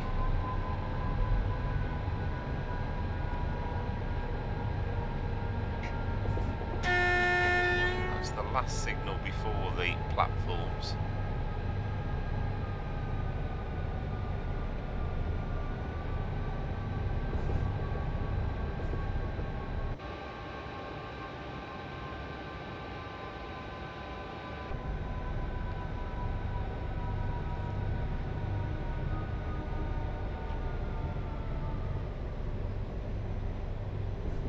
To ease ourselves into platform 4 at Rugby.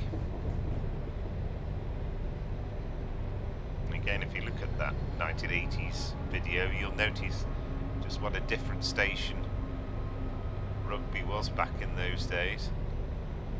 That's that big Network Rail building on our left. It used to be a huge structure with a big roof going over the whole station.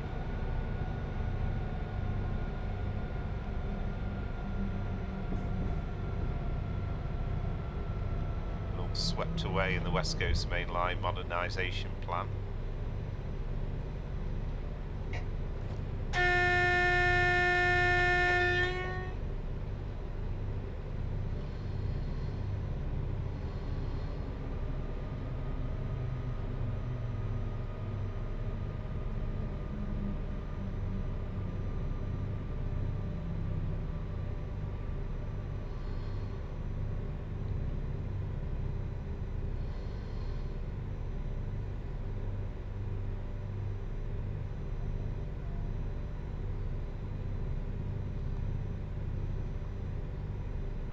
So here we are at Rugby, an unscheduled stop, but we do have a red signal.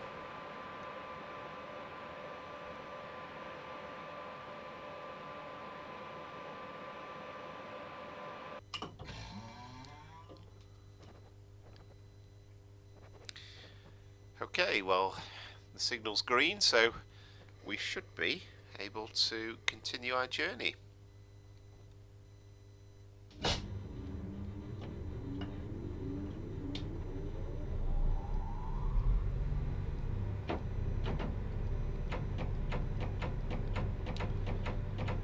This time out of Rugby there's no low speed limit, so we can essentially get up to speed pretty quickly, or at least as quickly as we can in this Class 86.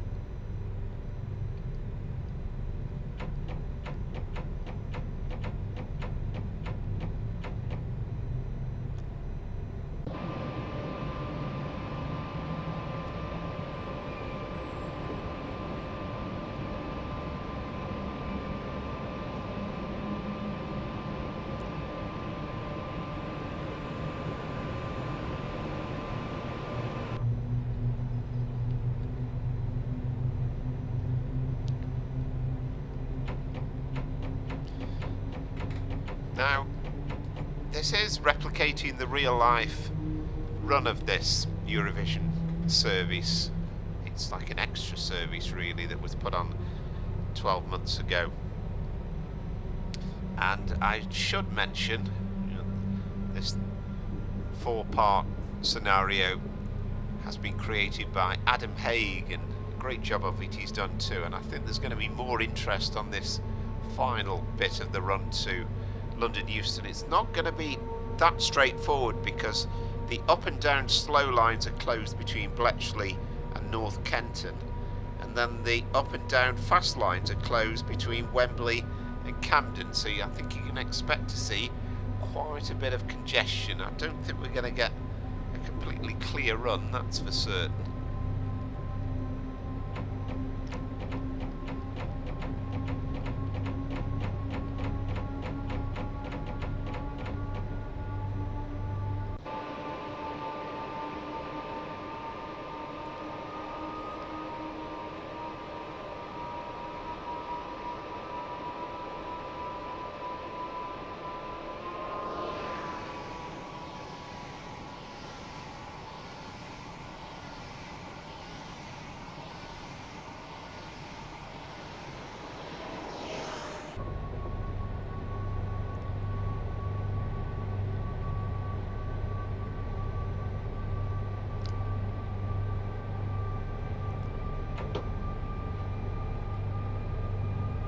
See the lines to Northampton deviating away on our left, and they excuse me, they effectively are the slow lines, so a lot of the freight traffic wouldn't be routed via there.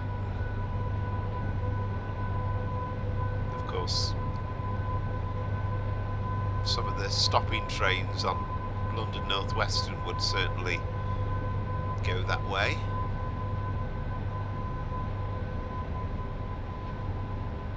I know that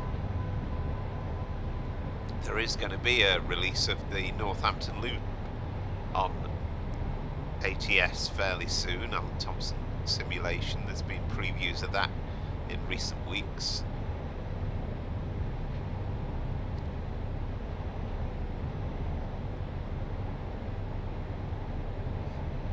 And again, whilst we're in the mode of driving this Class 86,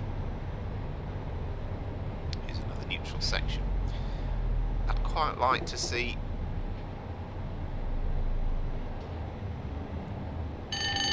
one of the old Northampton cobbler services, which was sometimes done with an 86, sometimes with an 85. We have got an 85 now,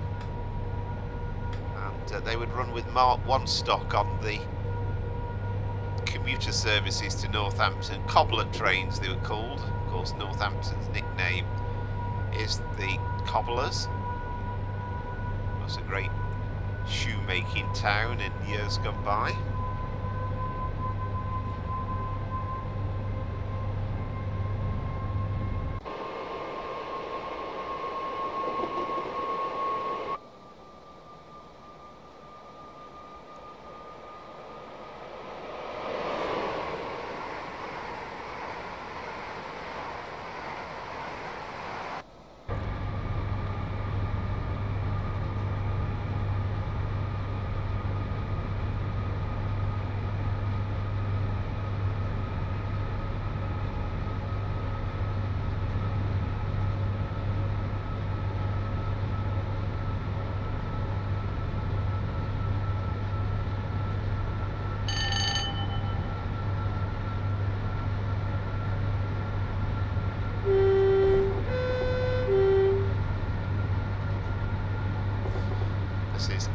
Tunnel, very long tunnel indeed, and actually is a ventilation bit. You can kind of see a bit of daylight right in the middle of the tunnel,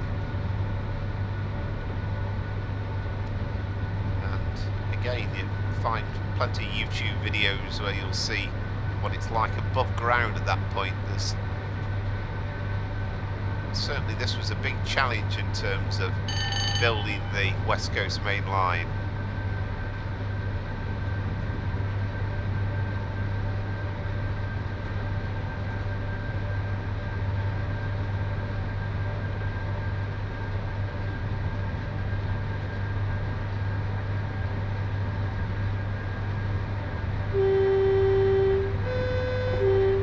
should pretty much get a clear run past through Milton Keynes, but then it's Bletchley where all the trouble's going to start. Too far away from the M1 motorway, which we will be driving alongside very shortly through Watford Gap.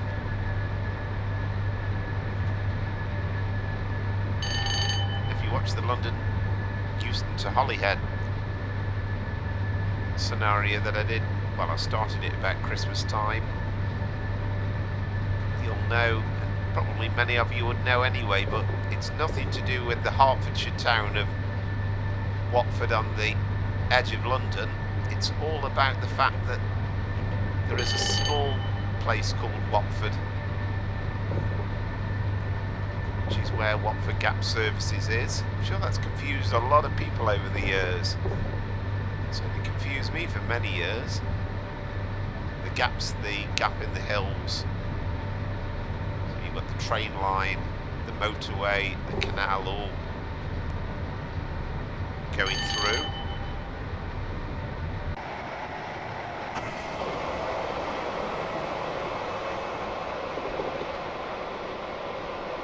Here is the M1.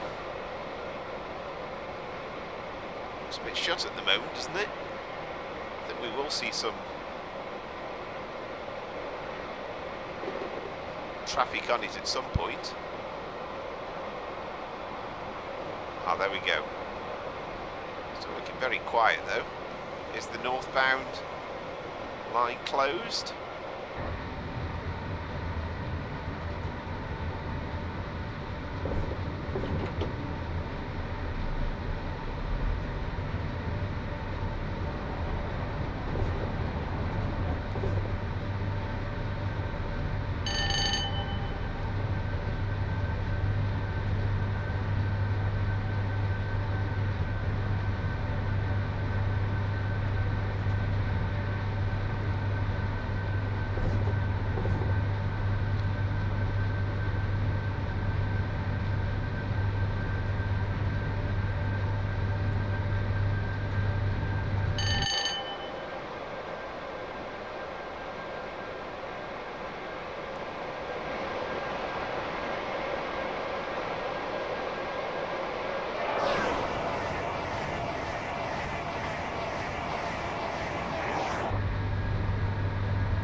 I know that when ATS bring out the Northampton loop, the only requirement will be that you own this, the West Coast Main Line South, to try and minimise the requirements.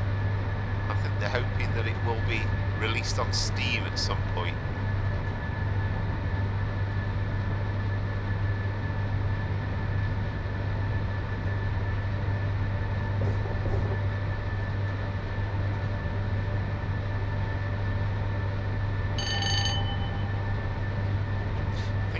Absolutely authentic here, I think you can see that the enhanced speed limit only applied up to 100 miles an hour, so we're probably going a bit too fast. I think we should come down to 100.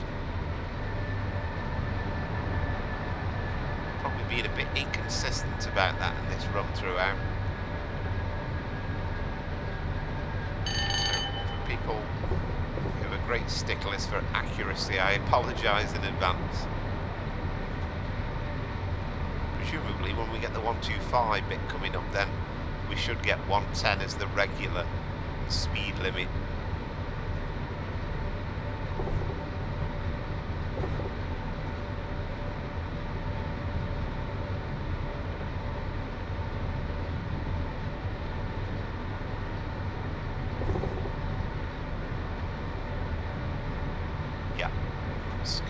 By that. Of course, the yellow markers are basically for the tilting train, so the pendolinos can go those speeds.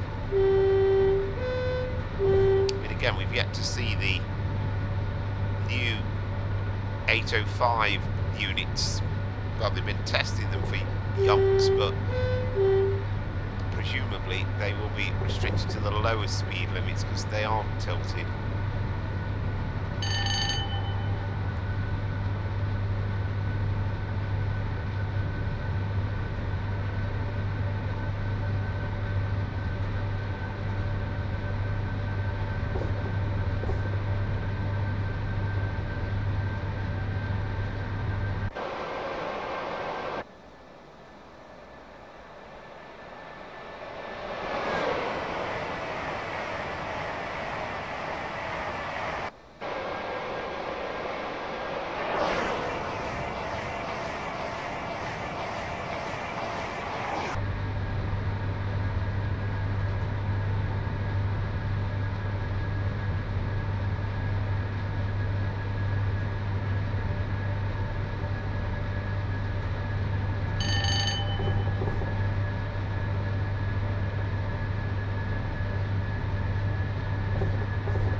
People have been asking for a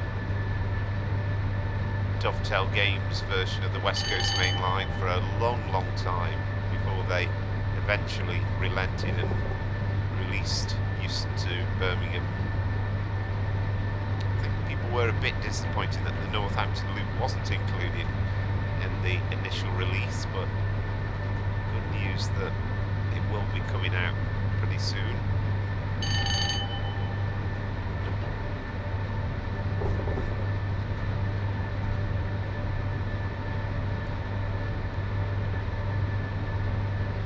Hopefully at some point we'll get it on Train Sim World 4 as well, and whether that's Euston to Birmingham, I very much doubt it.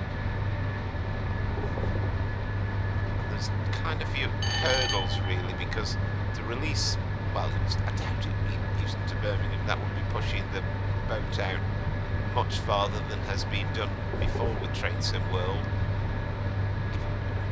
Perhaps Euston to Milton Keynes, that would offer a lot of variety and interest, but even that would be a huge effort because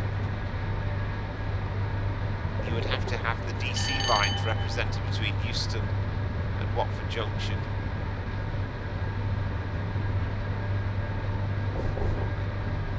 It's probably even worse than doing King's Cross to Peterborough in terms of route building. Of course, DTG opted out of doing that for the East Coast Main Line, instead doing Peterborough to Doncaster, which is, it's not a decent run, but I think it disappointed such a lot of people really.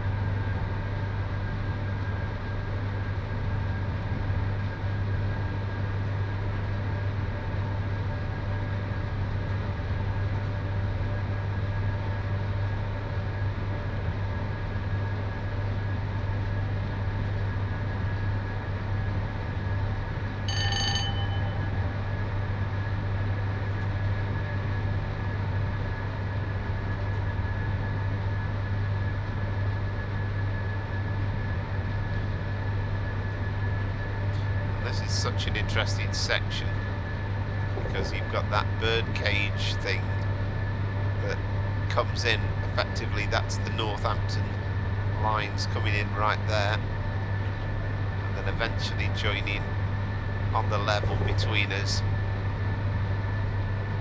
the 4 tracks then carrying us through Wolverton and then on to London Euston. We're not too far off from Bletchley actually, so that's going to be where it starts to get a bit more interesting. We'll have to keep a sharp eye out on those signals.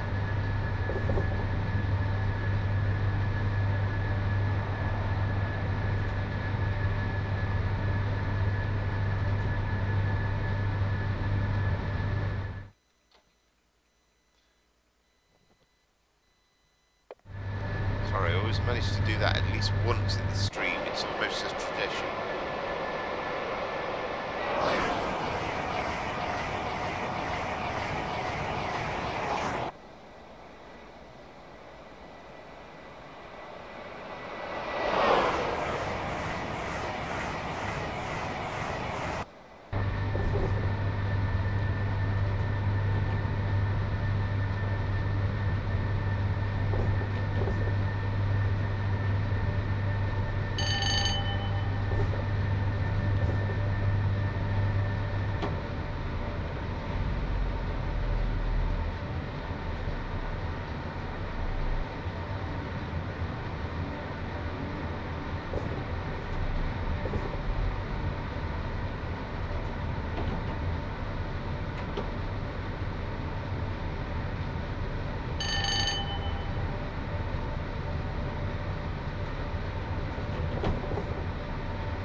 Catenary is a bit of a simplified effort compared with the ATS missing link, which of course needs ATS's catenary pack, but it's pretty decent. It certainly does give you the flavour of the West Coast main line. Of course, catenary in the 60s when this line was built was much more heavy duty. Certainly by the 80s, when the East Coast main line was electrified, it was massively more simplified and lightweight.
Timetabled arrival time set within the scenario, which is probably just as well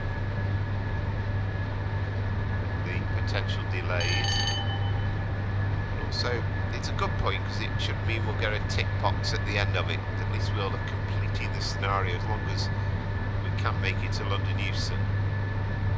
Then all will be good.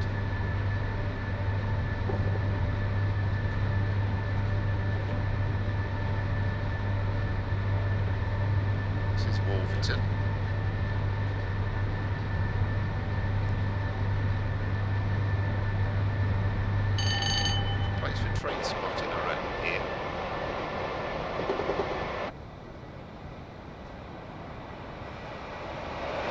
Filming got to that in the back.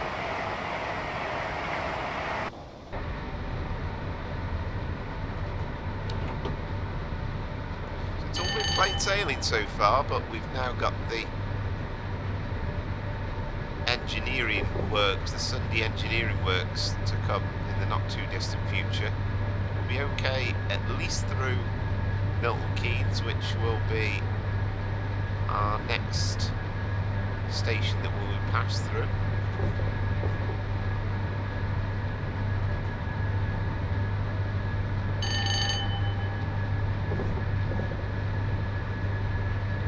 Who knows, the signal might have got it spot on, we might get a clear run.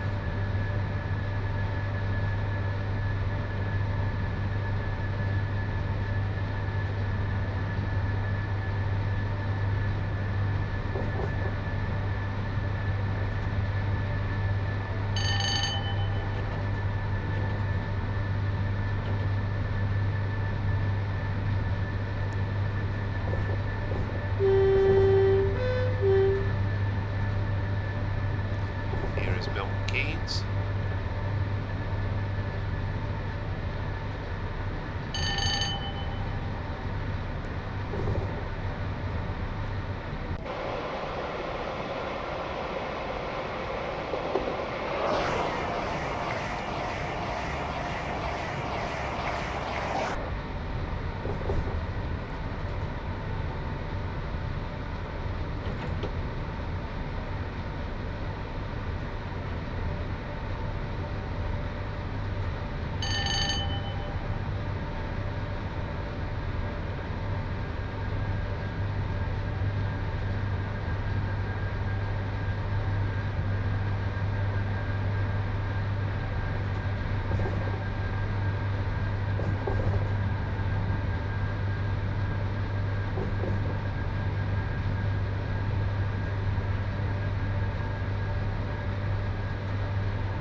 We are a bit late running as well due to that delay at Kidsgrove.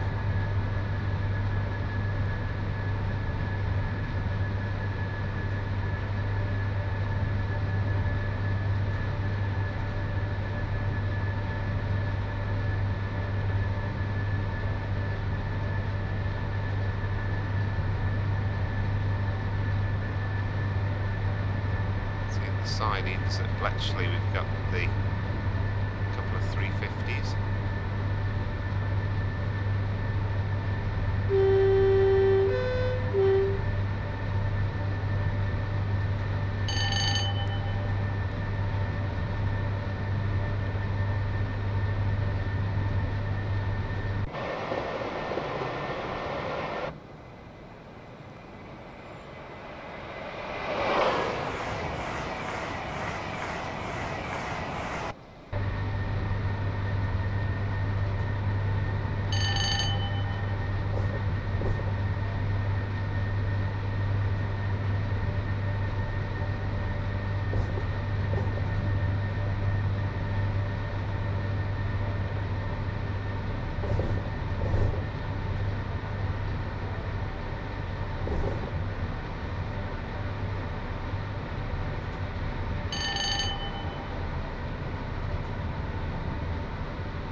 See that the slow lines on our left, you saw those flashing lights, indicates that there is a blockade in progress. Not untypical for a Sunday.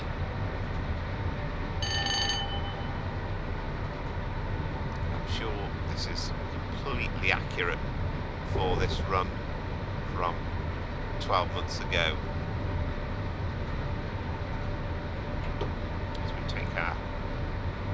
Passengers who've predominantly been in Liverpool for the 2023 Eurovision Song Contest.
anybody who really knows these areas, just how accurate or otherwise some of the scenery is.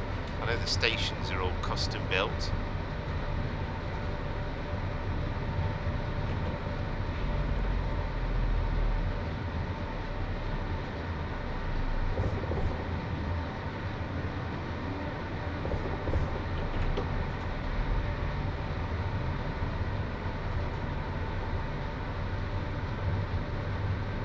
Certainly those neutral sections seem to pop on quite regularly at these speeds.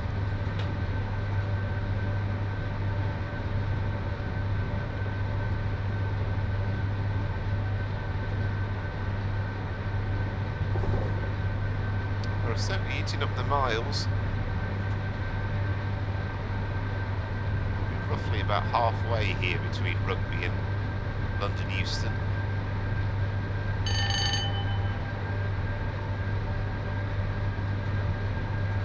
Much as though it's a pleasant ride through the countryside, I really enjoy the bit between Watford Junction and London Euston. You feel as though when you start seeing the London Overground trains, and also when we start passing London Bakerloo line stock as well on the tube, it feels as though we really are in the heart of London.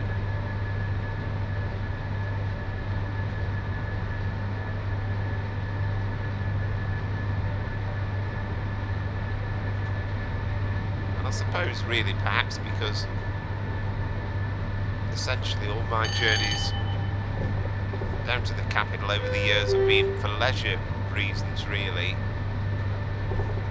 I still get a tinge of excitement even as a 50 plus years of age adult. I still get excited about travelling on the train to London even now.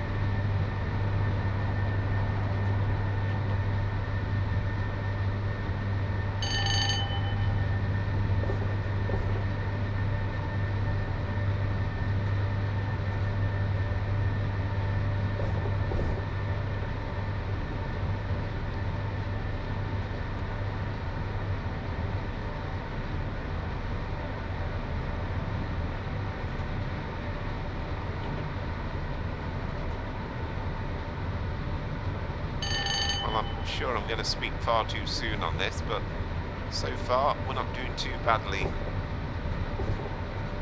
with the slow lines being closed.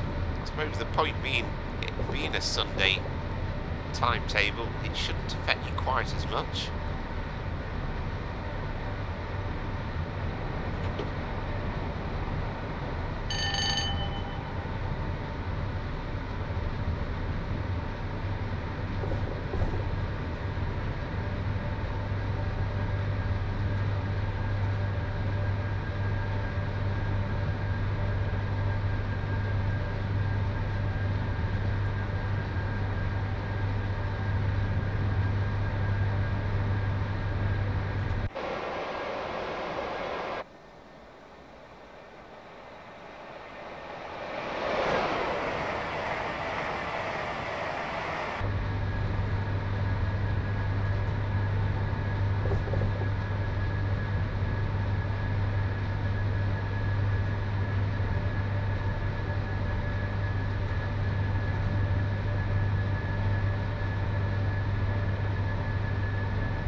Those Voyager type trains still used on such as Euston to Holyhead, Chester,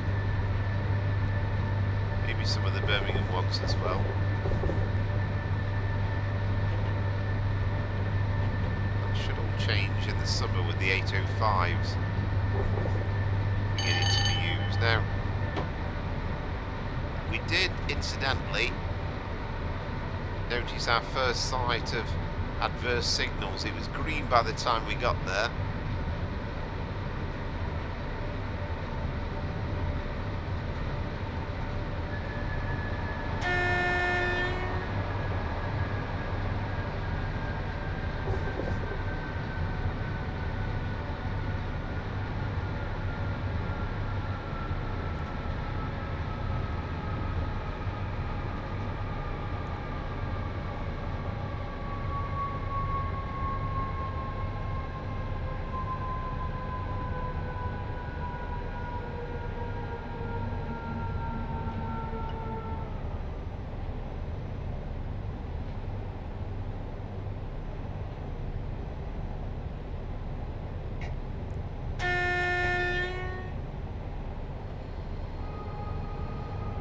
Yeah, I wondered whether reducing the speed might actually mean that we would get a sequence of double yellows, but not the case.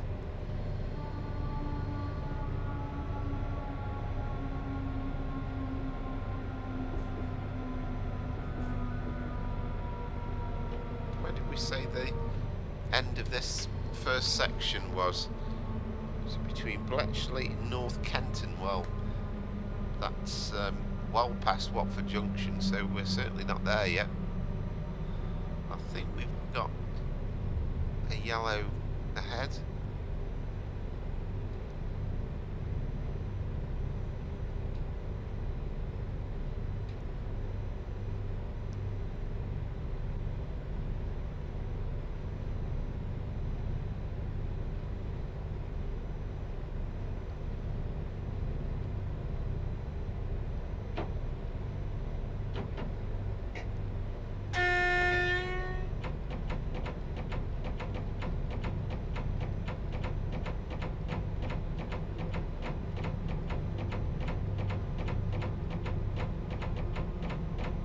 Changed up to double yellow, so a little bit faster.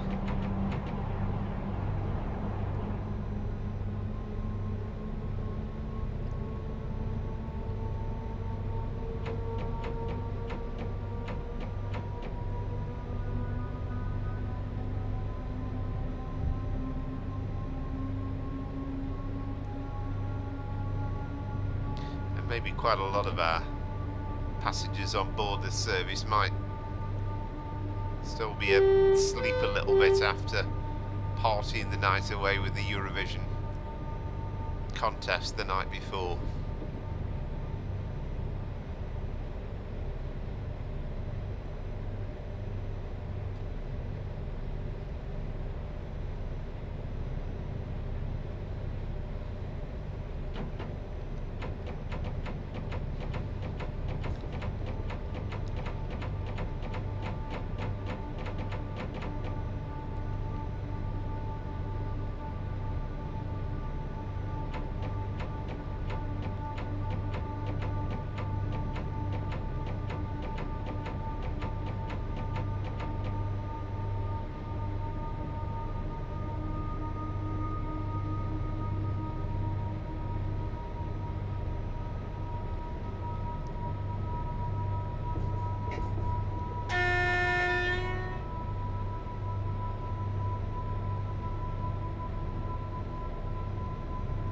Again, it's trying to not go too fast that you're going to end up stopping. It's trying to maintain a similar speed to the train that's ahead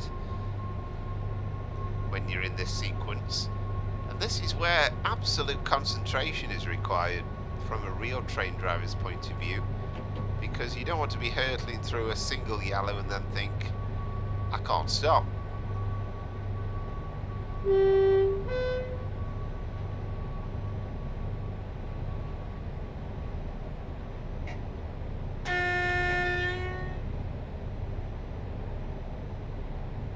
Hampstead, I think this is. I think they sorted that wall out in the end when it was first released. Going the other direction, trains were slicing through it.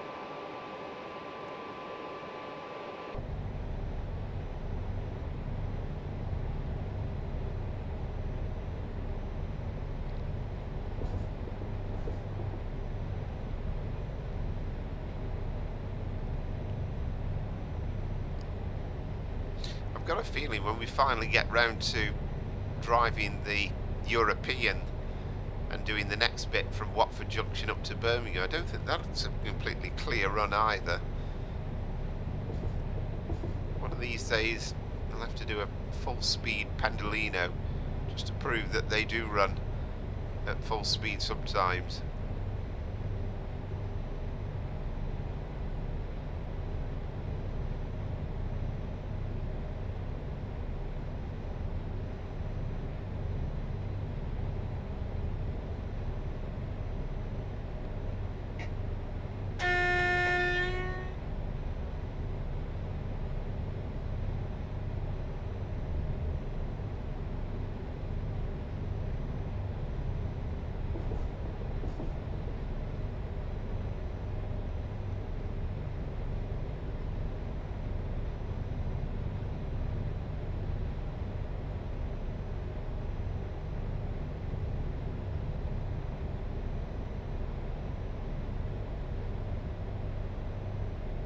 Don't go much faster than this, really.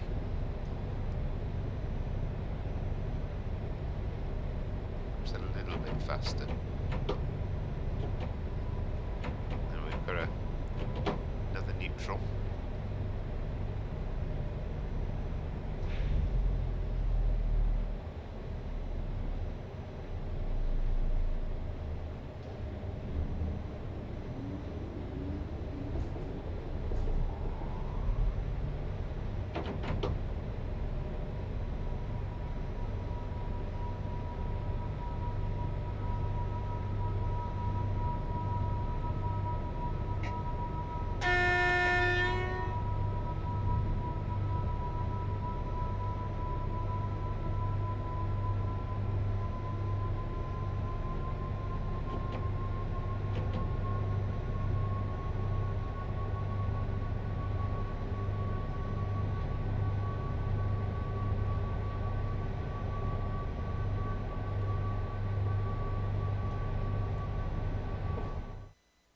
Sorry.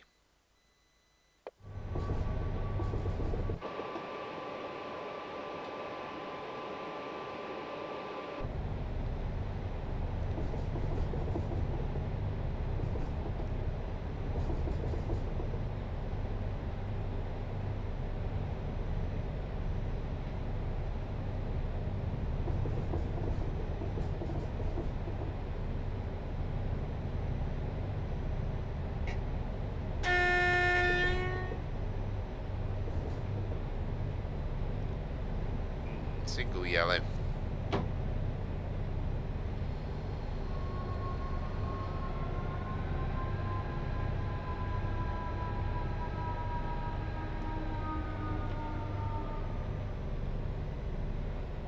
And if we've got a stopping service ahead of us, then we would be in trouble.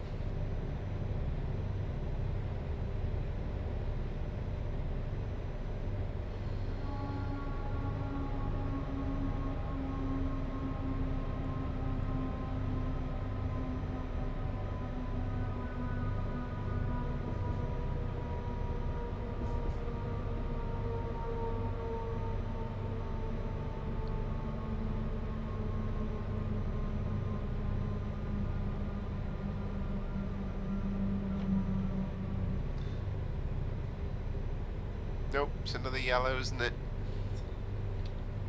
Here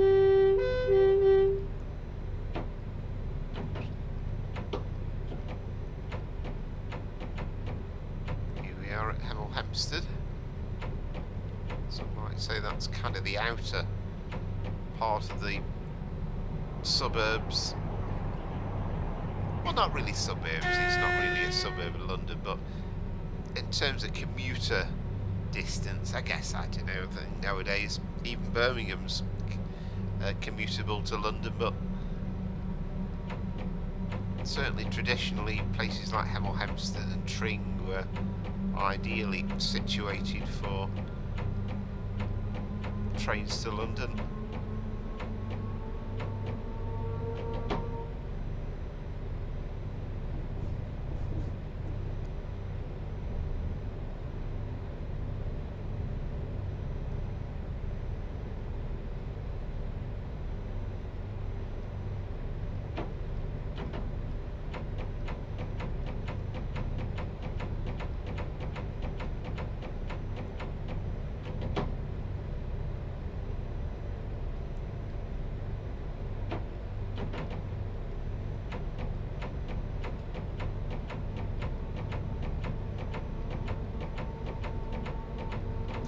Get an armate for all this notching up.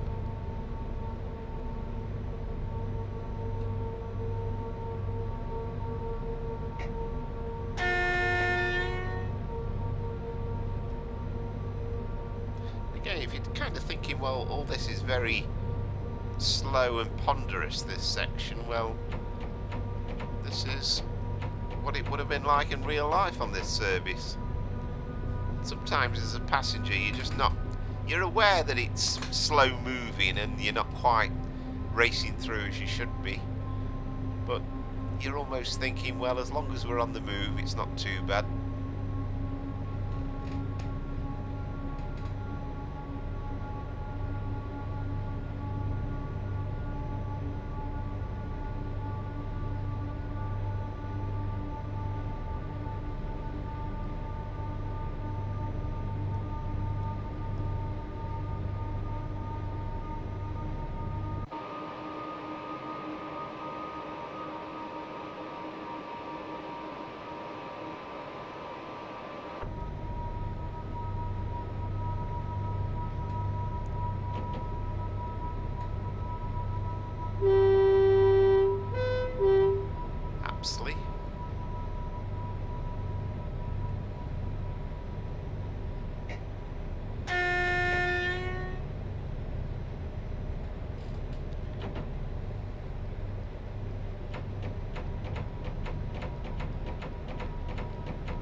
are getting green signals now on the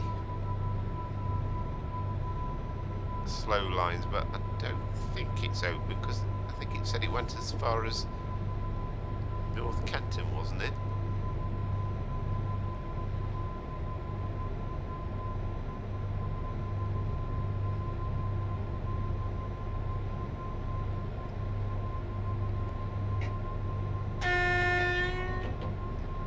Yeah, that just changed up to double yellow, so again it's just a reminder that we can't really go racing away. There's very little point.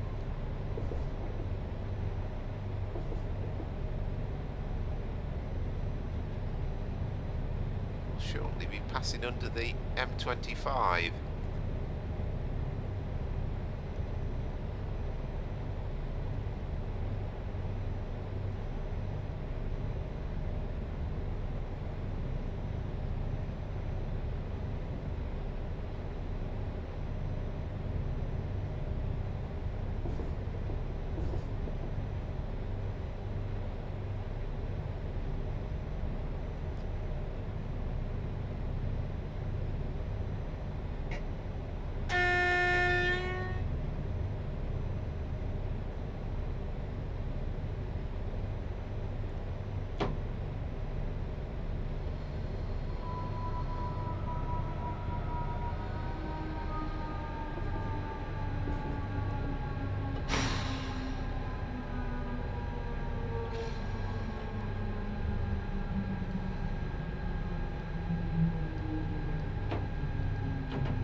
And although my eyesight's not what it used to be, I could definitively say we've got some sort of yellow ahead of us.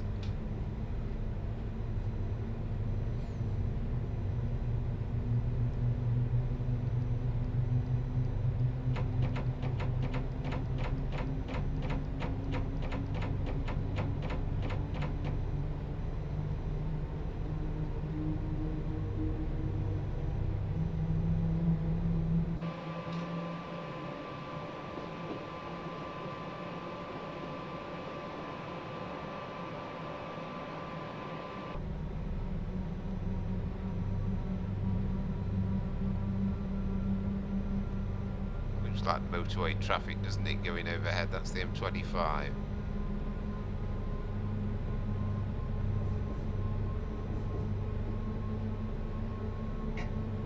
Go through Kings Langley. Oh, green signal.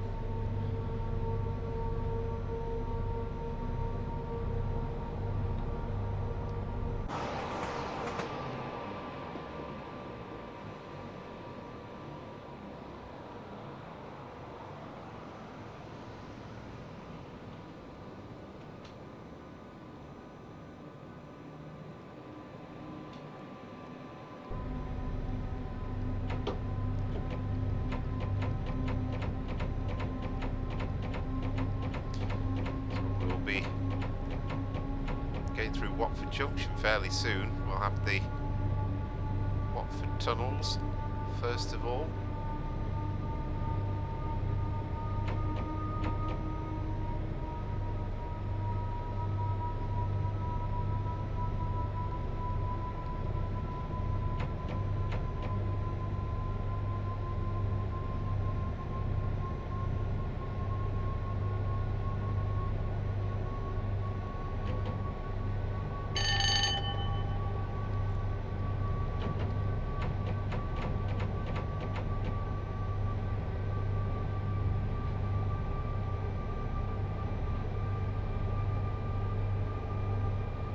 We've got a bit of a deviation with the slow line tunnels, kind of bend away a little bit to the left before we take the fast line tunnels here.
seems an awful long distance through the tunnels at this speed, doesn't it?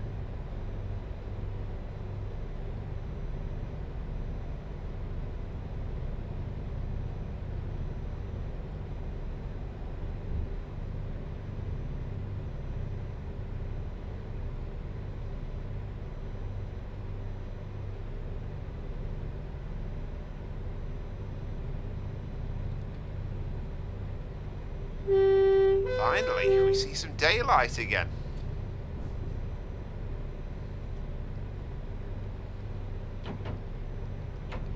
We need to just up the speed a little bit because there's still a little bit of distance to the next signal.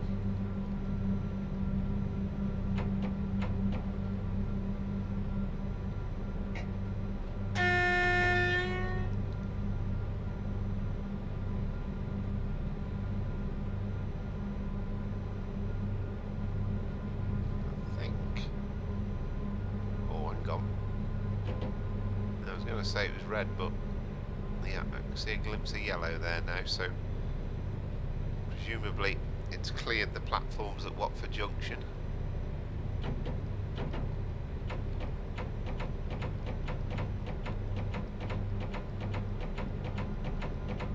And again, don't know exactly what it is that's holding us up, but if it's a stopping service, it might well be that it's got a clear run to London Euston after Watford Junction. Let's hope so.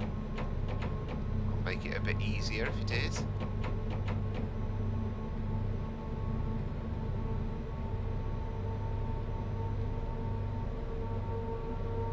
Good news, incidentally, about the backdated North London lines, because as part of the next version of that coming out, and it might be, I don't know, it might be a few months away yet, but they are going to release the branch here from Watford Junction to St Albans Abbey.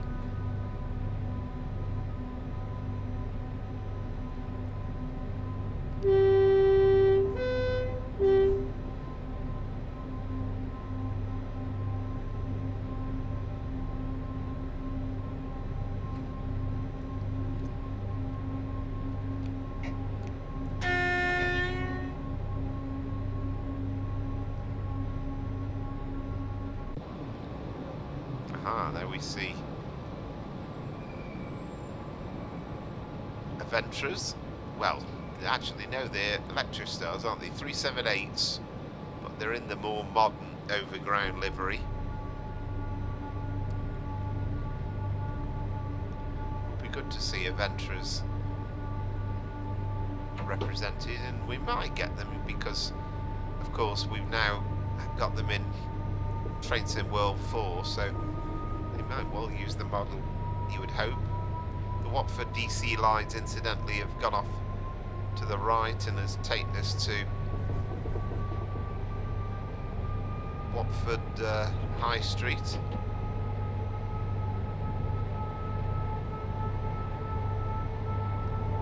You know, that's the first freight train I can recall seeing on the whole run.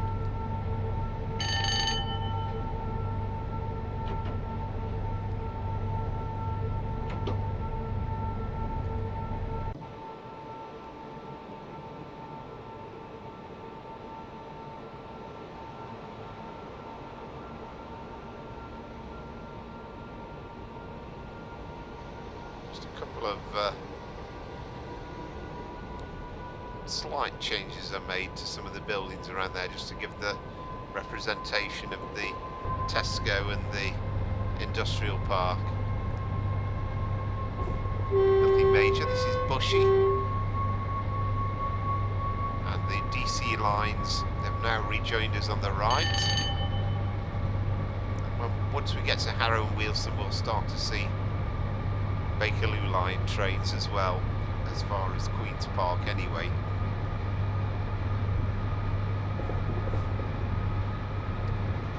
We've finally got some speed again, possible.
And I presume as we've got an all-Manchester FA Cup final again this year, there'll be one or two additional services from Manchester Piccadilly to London Euston on Cup final day, which is the bank holiday weekend coming up, the end of May bank holiday on Saturday.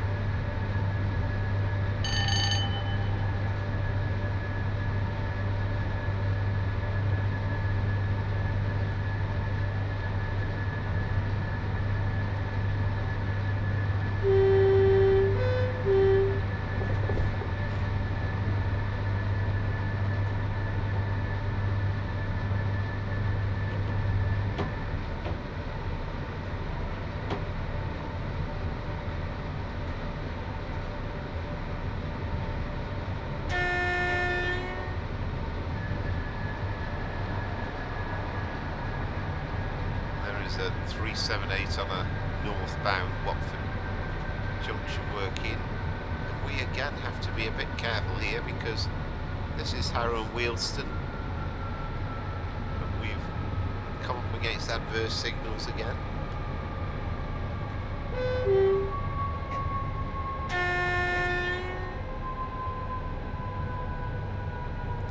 And there is a Harrow and Wealdstone Bakerloo line service about to reach Journey's End.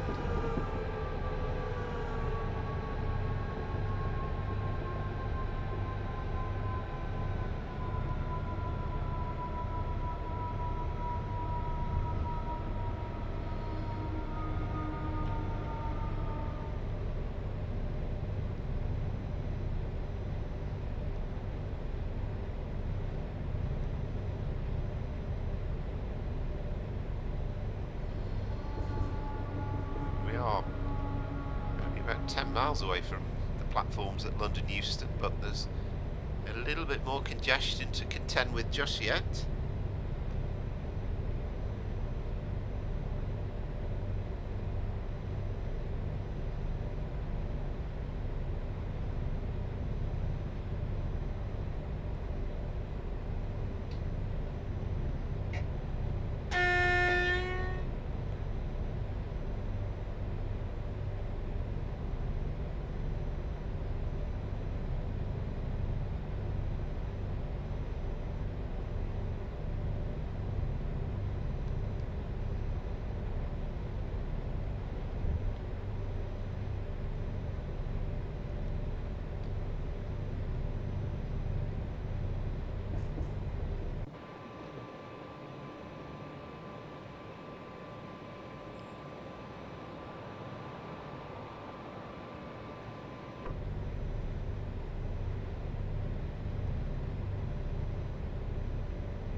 There's a red coming up.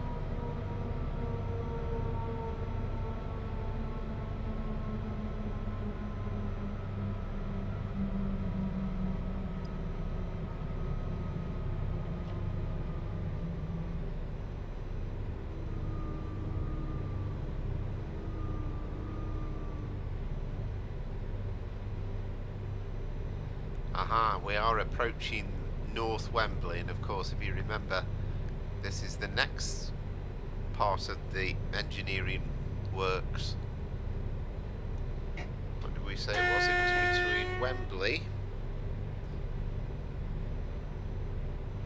and Camden, which is obviously very, very close to London Euston. Yeah, we are being routed onto the slow lines this time.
was absolutely no indication on the display thing below at the bottom, but again, as a driver you would know that it was 50 mile an hour over the point. I presume that's correct to real life.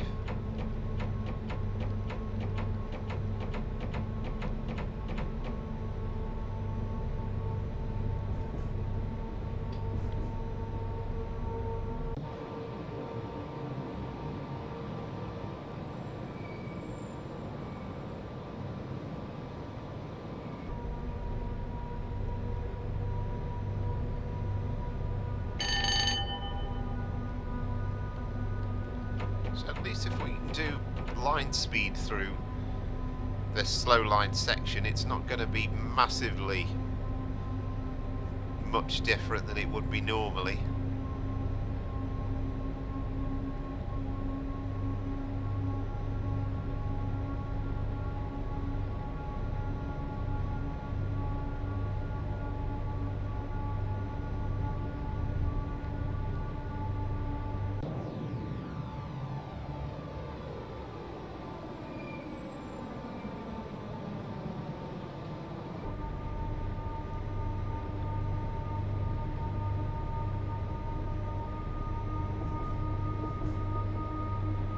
Says Wembley Central.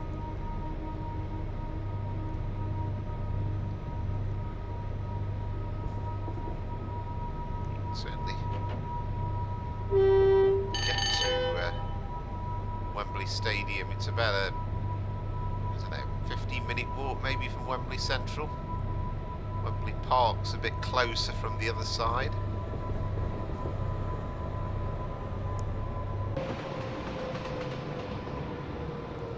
Is Wembley Stadium itself.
Labyrinth of lines in these yards here at Euston.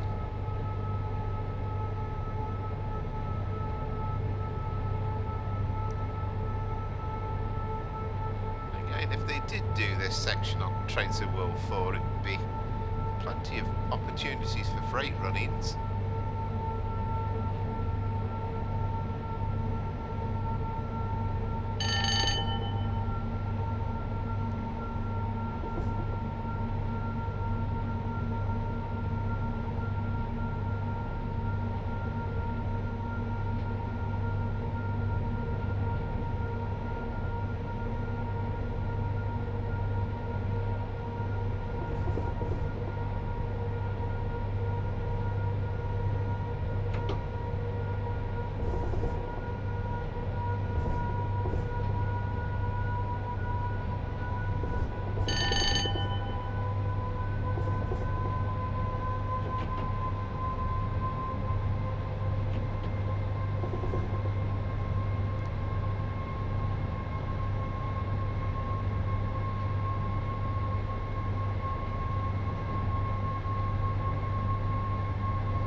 Watford Junction. I remember back in the Microsoft Train Sim days when you could first do this line to London Euston.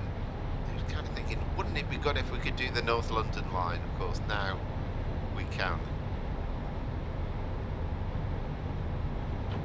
In its entirety. But there's not massive sections, really. For, you know, I'm not quite saying the whole of the railway network's been done in Train Sim Classic, but we're getting to that point where it's just filling the gaps in.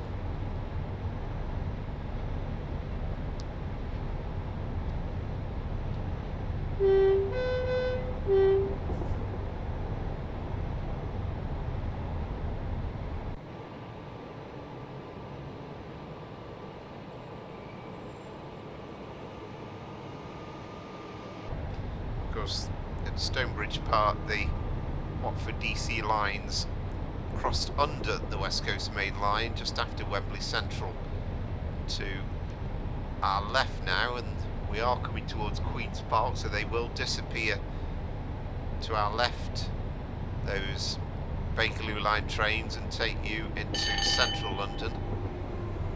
Of course, that in itself is available on Train Sim World.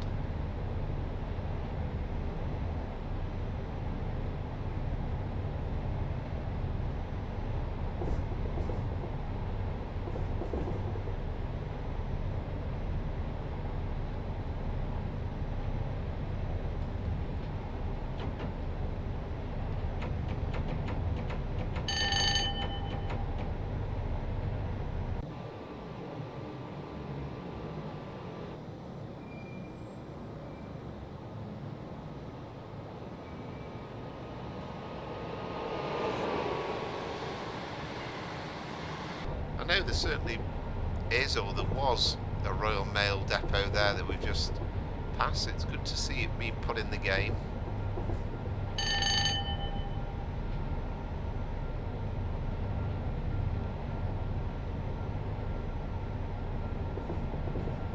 And we are entering the latter stages now of this epic journey from Liverpool Lime Street to London Euston.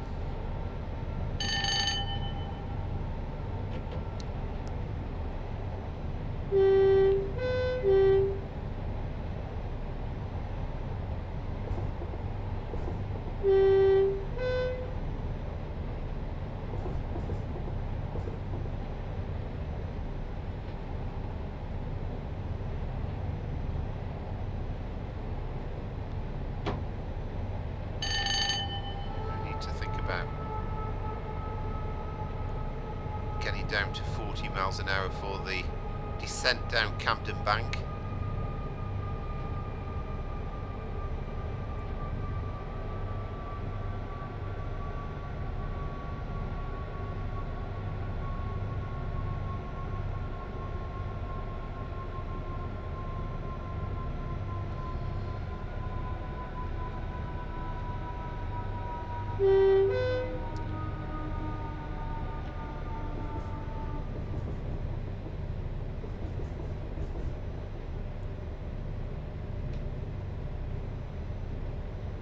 To see a bit of graffiti as well, akin to what you would see in real life. Not saying it's good to see it in real life, because quite frankly you're horrified sometimes and think, how on earth do people manage to get in these positions? It looks very dangerous, but it is very much a part and parcel of the railway.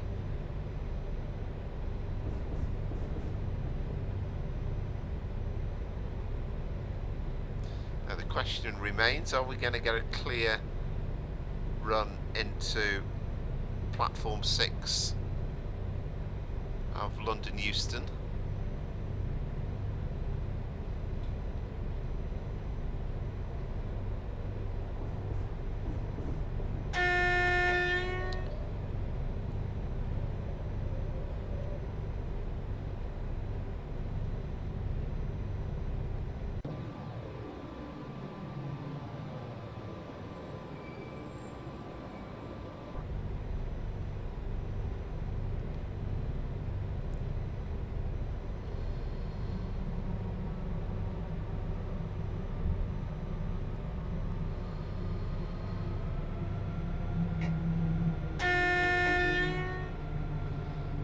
On line B, but no, I would suggest we're going to be held just outside the platforms.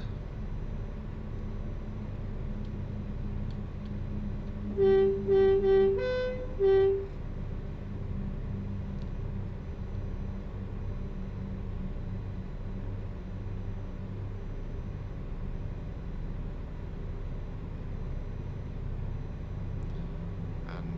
would be very much starting to gather up your luggage and try and organise things, because you know that journey's end is nearly completed.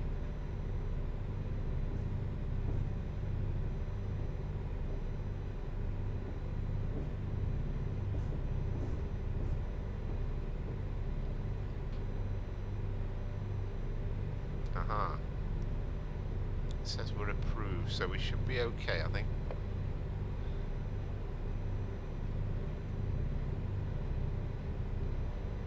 Yeah, I think that little white strip at the bottom of the signal is our saviour.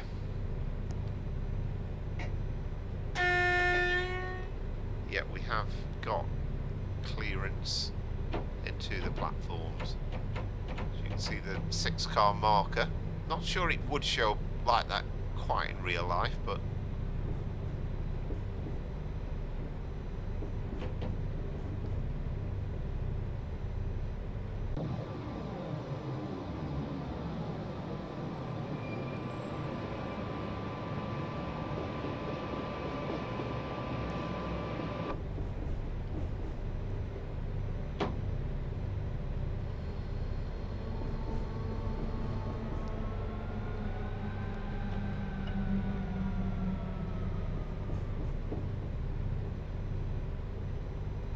we're entering platform 6 at London Euston station, and it's good to see a good array of traffic around.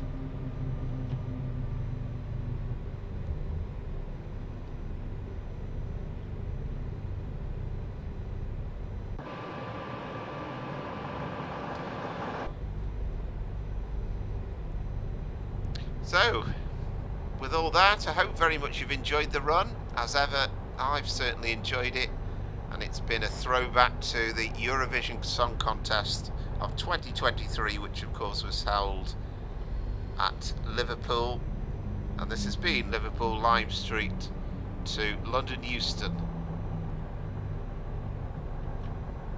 Journey's end.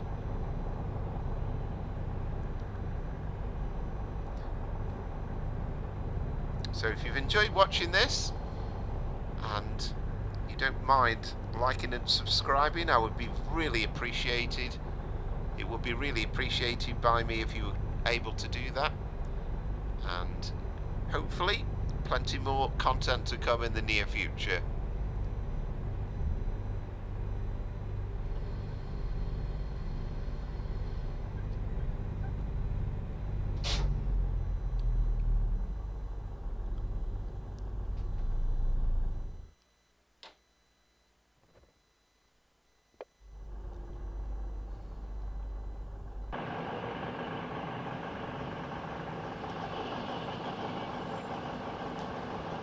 So that's it from me for now. Until the next time, it's goodbye. And thanks for watching.